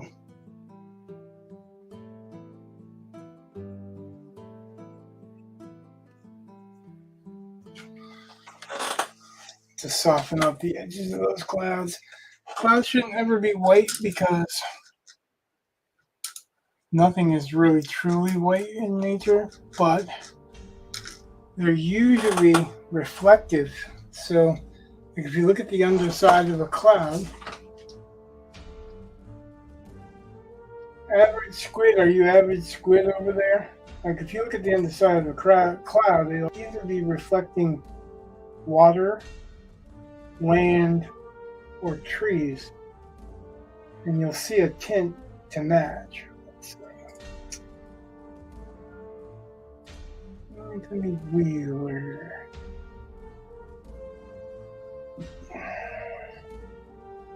Chaotic draw. Is it before or after water pops? Average squid. Let's see.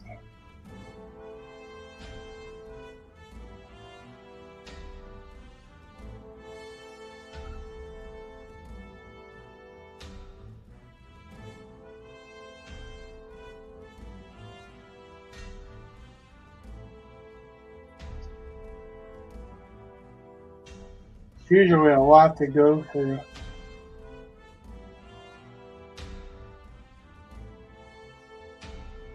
Oh, there it is. Nice, a value, kind of value sketch there.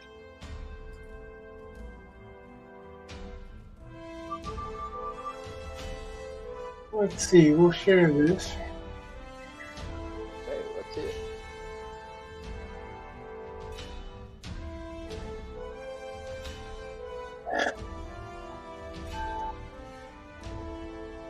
There you go. Well, I don't see any reason to tear it apart. Digging it. I like it. The digital? Yeah, Looks like a digital. Love the speed limit sign for the field. Right?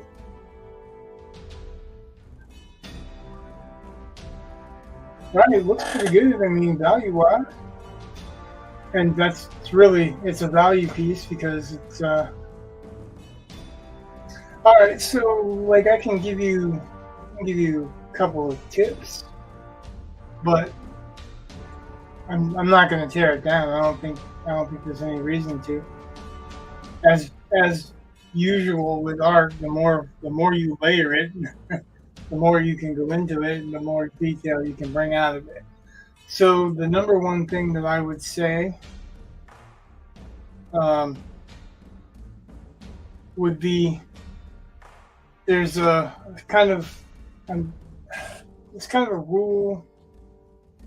When I say rule, it's really loose. It's a guide, but the highest point of contrast is going to draw your eye. So I kind of went back in here and darkened some of this stuff up because I want your eye to be drawn here. The contrast, there are several different ways to do contrasts. Yeah, so the TV is the darkest, but it's got the highest value in it too. Right. Well, like even so I'm looking at the TV and I'm saying, so right, yeah, that's too big. Your eye's kind of drawn right here because this is really, really dark, really, really light, really, really dark, really, really light. You could put some light on this pauldron, actually both pauldrons, because it doesn't seem like there's a lot of light getting through. But if you highlight, the top edges, even if it's backlit, like the sword's in shadow, but it's backlit. So if you give it an edge, either edge, it'll make it stand out a little bit. I wouldn't go into the face mask and do anything, but maybe just a little bit underneath on the face to show that the cone is casting shadow, but it doesn't cast the whole head in shadow. Or if you do, then where isn't it casting shadow, and you want to heighten that value just a little bit. But I'd say the pauldrons, the top of the cone for a hat, maybe his shoulders, the edge of the shield, a little bit on the sword. Yeah, I mean, and then generally it's a good rule of thumb that as you get lower, kind of drop away into shadow. So that's fine when you're dropping away into shadow on the feet and the legs. I think you've got a low horizon line. Let me see. Look at it again closer. Let's see. You're looking down here, so it's not too low where you're looking up at, you're not seeing the underside here. You're not seeing you're not really seeing the underside of the shield. When you see the top side of something like this, that generally tells you that you're looking down on it. That means that the horizon line would be at least here. And then I'm looking at the TV, and the TV doesn't fit that, but it's tilted, so it could fit it. So it could be right here as well. I do see a little bit of the underside here. It kind of drops away. So right here, maybe? Is that where you're intended it to be? Like right at the bottom of the shield sign?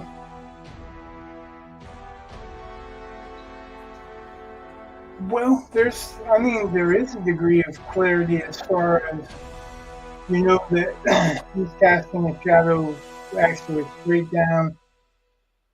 The TV's not so much straight down, going this way a little bit. I think your light source is a little bit off. It's not consistent between all the objects.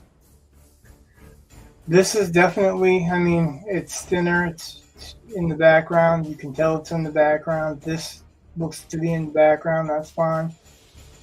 It's a little bit dark. You might want to lighten this up just because it pushes it back a little bit. TV is actually on the foreground by a little bit. I don't really know what this is.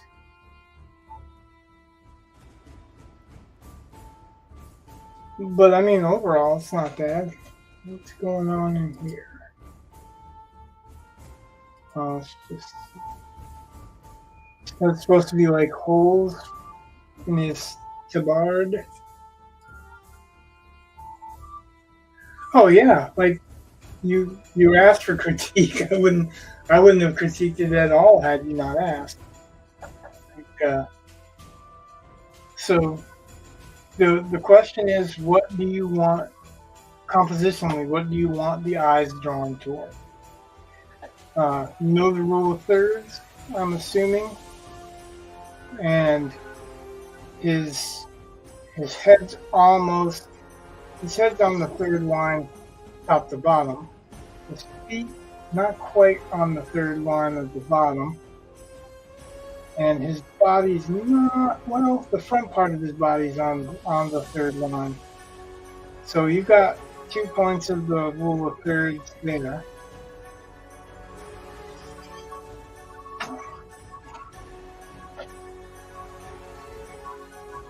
Oh, you meant to read it undefined, right? Well, I wasn't talking about definition as far as what's going on in the background. I was talking about value. So, especially when you got fog like this, the value in the distance anyway, if it's daylight, should be lighter. Because the particles in the air kind of lighten the value anyway as you go back. Like you'll see motes and yeah, basically stuff floating in the air that will catch or reflect the light, and it'll make it appear that it's lighter value, or yeah. Not really, it doesn't have to be a haze, but yeah, the further you get back, the more hazy it's going to look. And that you should lose definition as you go back. You should lose detail as you go back. But you should also lose clarity, which is kind of, you're talking about clarity, the detail, but you should also lose some value. So you want to lighten up as you go back just to make it look like it's off in the distance. And you want to take away some of the clarity, the details, the focus. And that's what I was asking is, what do you want the focus to be put on in this image? Like, my focus in this image, in the end, is going to be this and the wings. Like, you're going to see the mountains, but they're pushed back. You can see already they're lighter and pushed back. There's going to be sea smoke over here. There's going to be sea smoke over here, which is fog. But I want the clarity. This is where the higher values are. I want the clarity right through here because the light is hitting right through here. It's going to be, this is subsurface scattering, if you know what that is. If you don't know what that is, the light's going to be shining through his wings, so that will lighten that up a little bit as well. So yeah, but not just a figure. Like I'm gonna kind of use that sea smoke to dampen all of this stuff, even though I'm gonna fine tune the knife and fine tune the jewelry and shine, put the detail on his legs and whatever. I'm going to still fade that off into sea smoke because that's not where I want your eyes to focus. I want your eyes to focus between, where the conflict is. So one type of contrast is light and dark. Another type of contrast, which I have in here, is soft and hard. So you've got your soft fur and then your clean, shiny skin. So that's two different. Your hard edge, your soft edges. So you got your light and your dark contrast, but you also got soft and hard edges. And then you've got clarity versus distance. All of that stuff, all this is basically to control where your eye moves on the page. All the lines in the picture should really bring your eyes into focus on that too.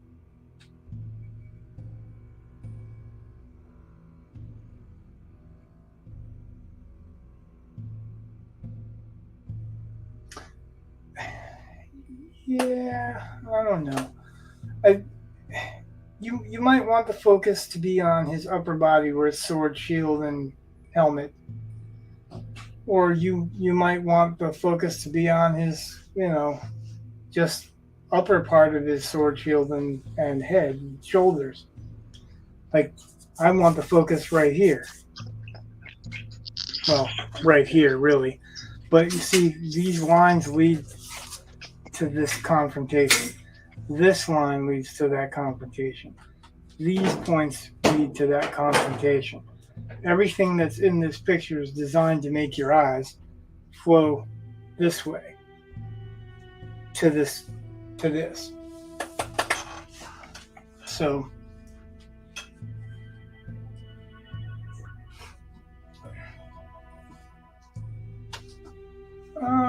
if you're talking about your character pose being stiff, I don't think that's as big of a concern, because it almost looks like he's a robot.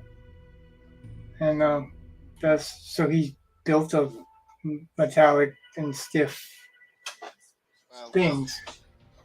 Well, and realistically speaking, if you were dressed in all of this like junkyard armor, you certainly would not be moving slowly. You'd be moving rather stiffly and clunkily. But I think that's passable. Well, it's as true for regular armor as it is for junkyard armor. Regular armor is not a quiet thing. You're not a stealthy knight. Like if you're running around in a suit of armor, it's clanking and clicking, and your sword's bouncing off your, girdle, and even your gloves aren't quiet because they're segmented. They're usually gauntlets, which are big mittens with segmented plate over the hands. So like you have it over the bottom part of your hands, and then the next part of your hands, and then the back of your hands. And they'll be clicking against your 𝑣𝒂𝒂𝒏, and so on. If you're not wearing pauldrons, or if you are wearing pauldrons, then they're little circle pieces, name escapes me right now, that are basically blocking your armpit from getting stabbed. And they hang freely, so they kind of clunk around. Your sabatons, which are segmented boots, they're going to clunk around. Everything's going to clunk around. So you're not worried about being stealthy as a knight. A knight is supposed to be honorable and face you dead on and everything anyway. It wouldn't be guerrilla warfare with a knight, as far as that goes.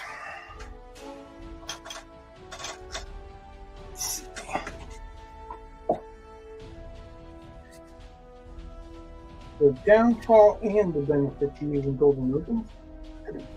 Oh,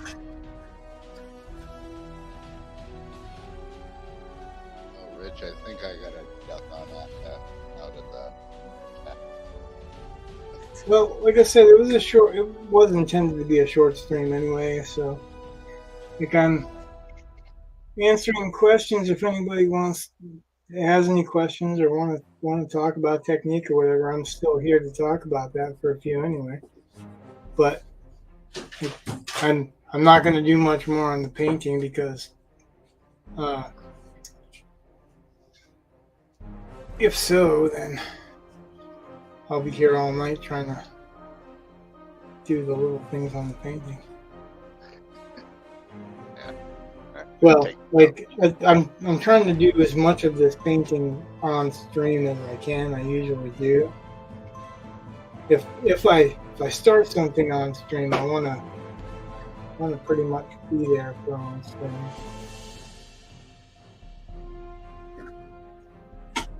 I had to take the dog out and hop in the shower before I go to bed. Yeah, you working tomorrow? No. Just, the wife wants to go to flea market tomorrow, I guess. So Oh yeah. All right.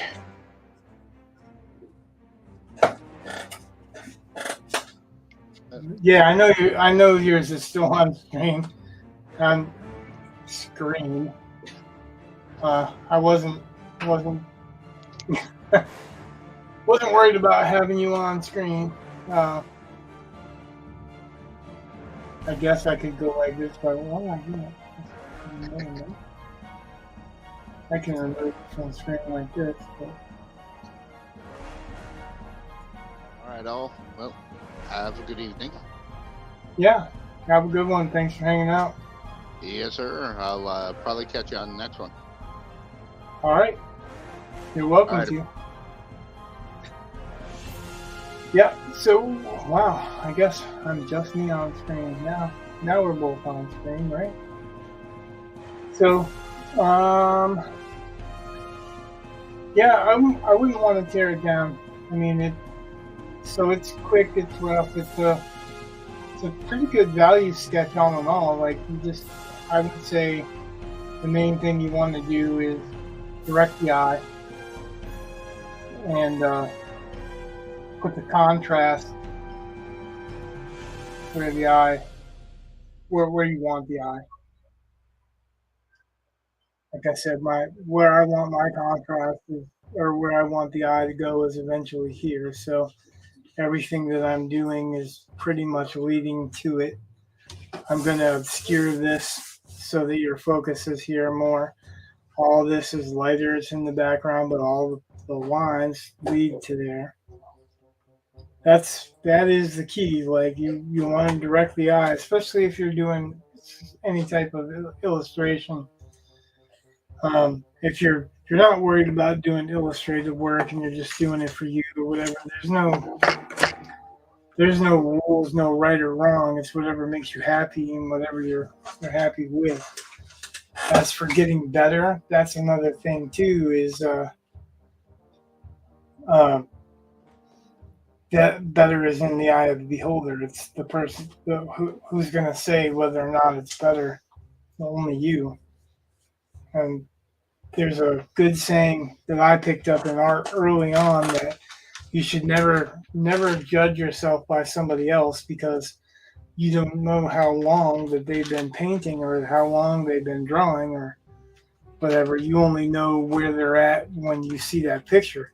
You don't know how much it took for them to get there, how far they've got to go, or whether they're done with their journey. You don't know how old they are just from looking at the art. That's no answer.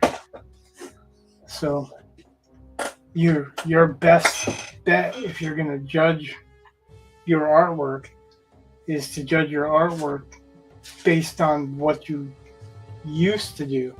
Look up your stuff from a year ago and then look at that and say, well, I've come this far, or doesn't seem like I've grown. Those that's an issue if you've been drawing a lot for a year and you haven't grown, then maybe you should look and see if there's a few tips that you can pick up that you can practice or play with. But other than that, if you're better than you were a year ago, you've got something already. I'm very concerned. Well, here, let me put your question up on screen or comment up on screen. Perspective and environmental figure. How that figure is placed in it. So perspective. Perspective. That depends a lot on where your horizon line is. Your horizon line obviously is where your viewer's eye is supposed to be.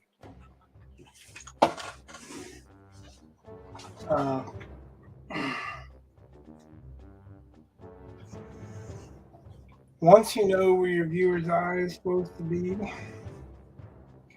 then everything else will fall into place perspective-wise. You have to decide also whether you want to do first or 1, 2, or 3-point perspective. There's actually even more perspective than that, but I would confine mine to 1, 2, or 3. 1-point perspective is you find one vanishing point and you go from there. 2-point perspective is 2 vanishing points on that same horizon line. 3-point is usually a mouse eye view, where you have 2 points on the horizon line and then 1 point either up, way off the page, or down, way off the page. Shin level. So that's what I asked, and I don't think I got an answer. So if it's chin level, that's just below the sword, right? Shield, right?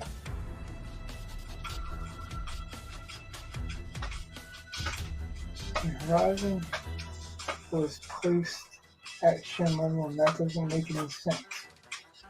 Well, why not? Like, why wouldn't it make any sense? Where is your viewer supposed to be? Is your viewer foreground? They're looking uphill. And that's another thing too. Like, if you really wanted to get funky with that perspective or get realistic on that perspective, you would, if you're underneath, if your horizon line is underneath the shield, then you should be looking up at the bottom of the shield from all sides and not at the top of the shield, because that's over your anything over your horizon line you're looking up at. Anything under your horizon line you're looking down at. So if it's over your horizon line and your shield's over your horizon line, you shouldn't see the top of the shield, you should see the bottom of the shield. And you should see the underside of his chin. And you should see the underside of his sword grips. Well, to a point. I mean, because it's tilted forward and the grip is, or the guard is tilted forward. There's a little bit of leeway in there, but the front part of it you definitely would see, and not just in black, I don't think. But as far as like your TV goes, and you can't see the tops of the buildings, so the tops of the buildings aren't particularly out of perspective. And everything else could be tilted, like all the stuff in the background or in the loose in the foreground could be tilted. And so long as they go towards a point on that horizon line, you don't have to have the same vanishing point. But as well, yeah, it's tilted, but it's still tilted. You're not going to see the top of it. It's not tilted. It's not tilted out like this. It's tilted this way. The sword is tilted out a little bit. You can see by the way the top of the handguard is. Unless you didn't intend that, and that's a different story. I'm going to have to share this again so that I can point stuff out if you want that. Anyway.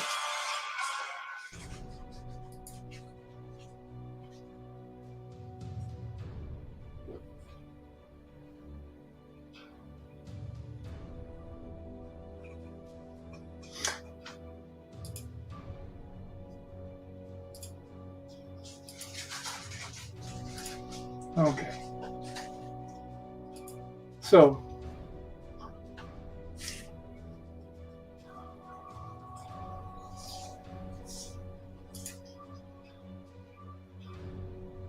This is what I'm talking about. This is not tilted towards me. This is just tilted towards the ground. But if I'm looking up from here, then I shouldn't see this. I should see this. Because of this, it looks like it's tilted towards me, except for this part. This part's missing from that, looking like it's tilted towards me. You understand? This part, same thing. Like you'd see the underside of the chin, but this is darker. It's in shadow, so you can play around with a lot of that because it's in shadow. But say here's your horizon line, even though I don't know if that's actually your horizon line. But as long as the lines of this TV, even though it's tilted this way, so long as this way it ends up on somewhere on that horizon line. This same thing here, so long as it ends up somewhere on that same horizon line, which actually this is your vanishing point, kind of is right here. So your horizon line should be right there, which means you should be looking up at this. I mean, these aren't extreme ups. This is more of an extreme up. You shouldn't see this angle. You should see this angle. Like, you shouldn't see the top. You should see the bottom because you're looking up at it. Unless this is tilted out towards you. And you won't see this. You see how you didn't see this? That's the same thing. It should be the same thing here as here because you're looking up. And it should be the same thing here as here because you're looking up. What did we fought on board 5? Yes, I know, but so yeah. But because it's such dark values and it looks like it's backlit and it's in overcast sky, diffused lighting. It's really kind of forgiving, so you can pretty much get away with whatever you want to, but you're going to solidify your perspective if you choose one horizon line, and then doesn't matter how many vanishing points. You can have one here, you can have one here, and everything that's turned is going to have a vanishing point towards where it's turned. 2-point perspective both ways. Will that help? Yeah, so deciding where a vanishing point is, it's pretty important. Would I say it's the most important thing? It depends on what you're doing. This cartooning, you can get away with a lot where you're not trying to be realistic, so you're not as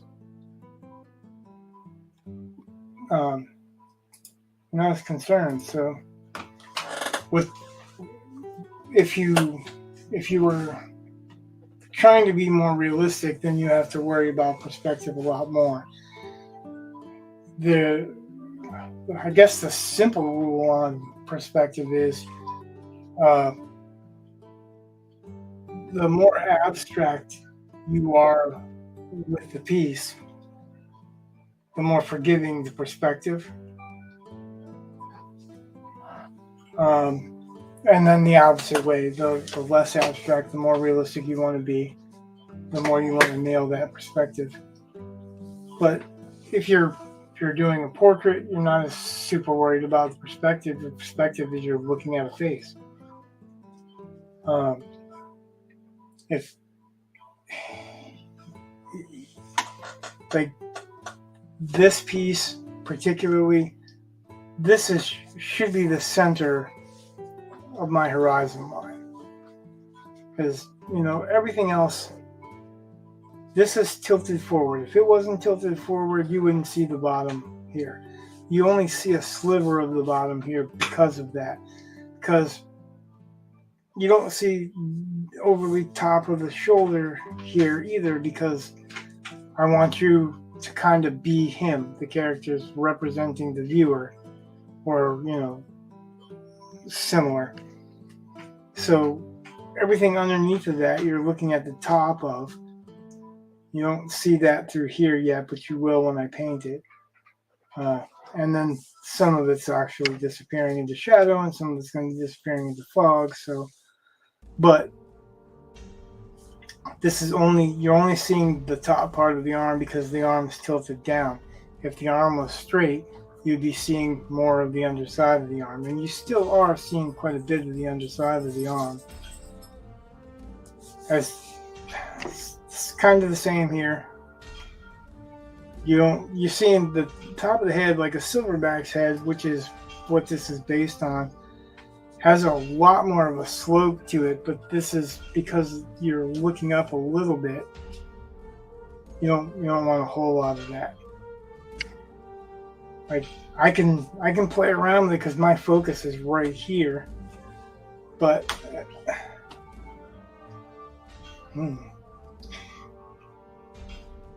I think we all kind of go back to it unless somebody's really a master of it. We all kind of go back and look and go, I could do this a little bit better or whatever. I think a piece can be quite abstract. Well, you can. I mean, I'm not saying that you can't. I'm not saying you can. So it's the rule of abstraction, right? The more abstract you are, the less beholden to the rules you are. That's what I'm saying. That if you're not trying to be realistic and you're not trying to make it look realistic, you can be really way out there. You see it all the time on cartoons. Like they're only worried about making it look enough believable for you to feel like you're in a believable environment. So if you look at your piece and you ask yourself, does it look like he's existing in an environment? The answer is yes. The lighting is weird, but it's also diffuse, so it could be. There are plenty of excuses for it not being dead on exact. Can you read what's going on in the picture? Yes, you can. I don't think that this is a picture meant to be really realistic. It feels like it's supposed to be cartoon, though there's some more realistic shading and shaping, but it's definitely not strictly to be a realistic piece. Even this is not supposed to be a strictly realistic piece. It's just supposed to have enough of this to make you feel like it's a more environment. I think even with what you've got, it's kind of it's there. It's an environment. It feels like it's set in an environment. Are there things that you can do to improve? Yeah, you can. I mean, there are things that you can do to improve being set inside of an environment as well. You can have a foreground that actually cuts across part of him to make him seem like you could have the weeds growing from the front and blocking part of his feet, so they look like they're strands growing across his feet, growing in front of his feet, so that you're looking through them to get there. That gets you set a little bit more in the environment. Hey, Allison.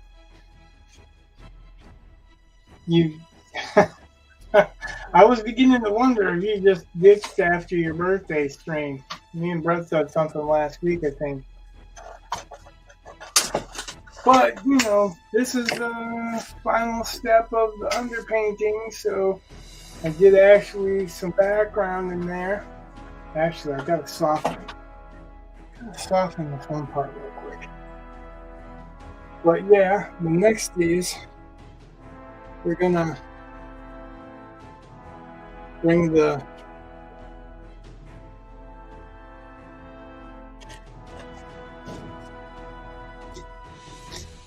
colors. So started with the sky. Next thing we're gonna do is the next step up, which there's a distant mountain range back here. Then we're going to do this mountain range. Then we're going to do probably this up to the edge of these guys, and then we'll work the wings. The ape, the barbarian, and then the fog in front.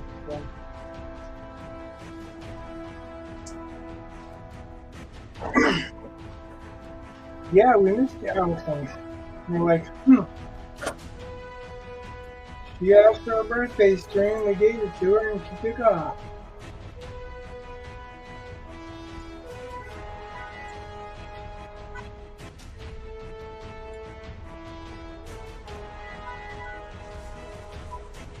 Hopefully, average. I was able to help you with that. I don't know exactly what you're looking for. I can tell you that because it's art, nobody can tell you whether you're doing right or wrong. They can just tell you what's objective. Like they can tell you what looks 3D or what looks right perspective-wise or whatever. But only if you ask. I mean, if you don't care, then nobody can tell you that it's wrong to be off perspective if you're doing a cartoon or cartoon scene. Doing something like this, you know, you can tell when it's wrong, and mostly you can tell when it's wrong for you. If you can tell when it's wrong for you, that's what you got to know. If you're looking at it and you know something's wrong, that's when you start looking to see what's wrong, what is wrong.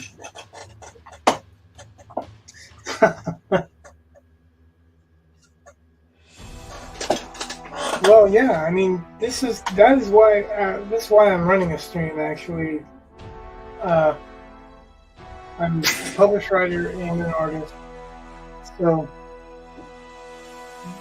I usually have a co-host that's a writer and a teacher. So we try to cover as much ground between writing and artwork as we can. We're here for you to share art, share your site, learn if you want to learn, teach if you want to teach. Like, by no means do I know everything, but everything that I know I'm willing to share. I learned a lot of stuff from other artists that are like hero artists for me. And they took their time to explain stuff to me when they really didn't have to. So I try to pay it forward. So you're welcome to come anytime, and if you got questions or you want a specific piece that, you know, looked at like you just did, but, you know, look, the chaotic draw along, that's something I should, you know, address right off, is that chaotic draw alongs are for fun. And if you take them too seriously, I mean, there are people that really do great jobs. But if you take them too seriously, you're kind of missing the point. I gotta show you. I've done a few chaotic draw alongs that I've got right nearby. And I just dropped one. So there was like a Christmas animal one.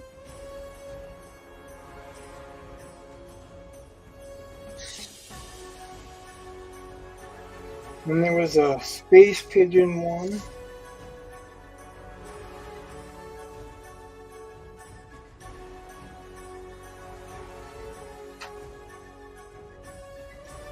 And there was a snowman killer one. These things I did, like I came in late, and these are the ones I did, right?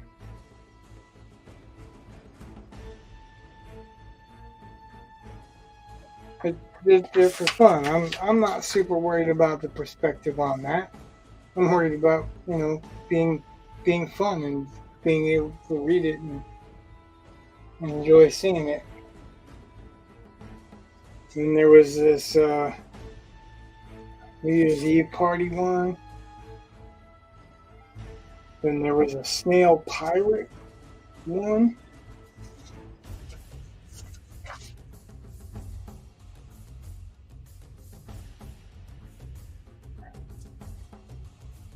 I wasn't worried about perspective or being right. Like toilet monster.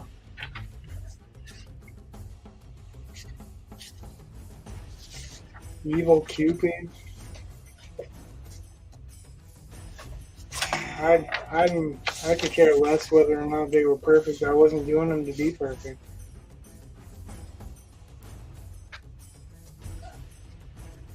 I was doing them to cut loose. And to be honest, it was because I had done so many more serious drawings that I wanted some stuff to cut loose on. Once in a while, like I'll be thrown an idea on here and then just draw it.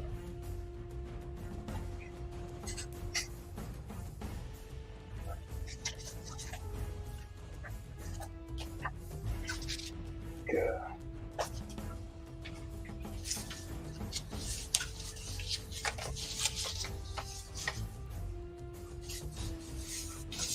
There's a cat one. That's Cat Godfather.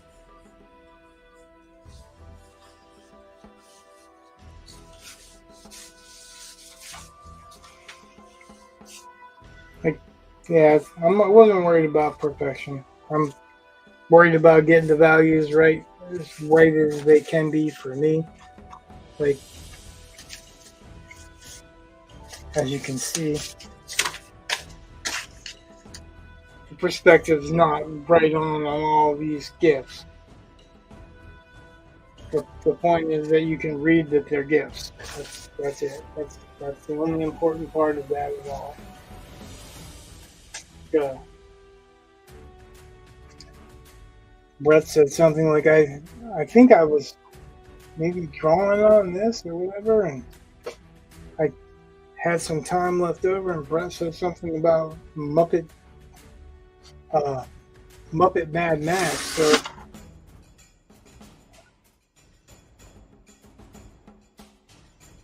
you know, it's all about having fun, right? This one I'm getting paid for. So, you know, commissions, they're a little bit different than just being fun and playing around.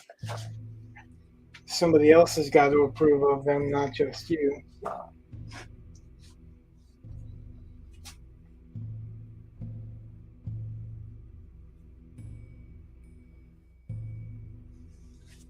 Totally optional, but if you want to see a portrait I did, it's also in Moon's Discord. Okay, I guess I'll take a look. But you know, I'm gonna end this stream. I'll look and comment on it in Wheeler's room. But yeah, it's 11 o'clock, and my youngest is telling me that he wants to move my stuff back over because I moved from one room to the other to do this. So anyone that watched, liked, subscribed, or followed, thank you for liking, subscribing, and following. Thanks, Average Squid, for hanging out and talking. Thanks, Allison, for stopping in. You're always welcome. All of y'all are welcome, always. Thanks, Jay, for stopping in. So, good night. God bless. Much love. What do you want? What do you want?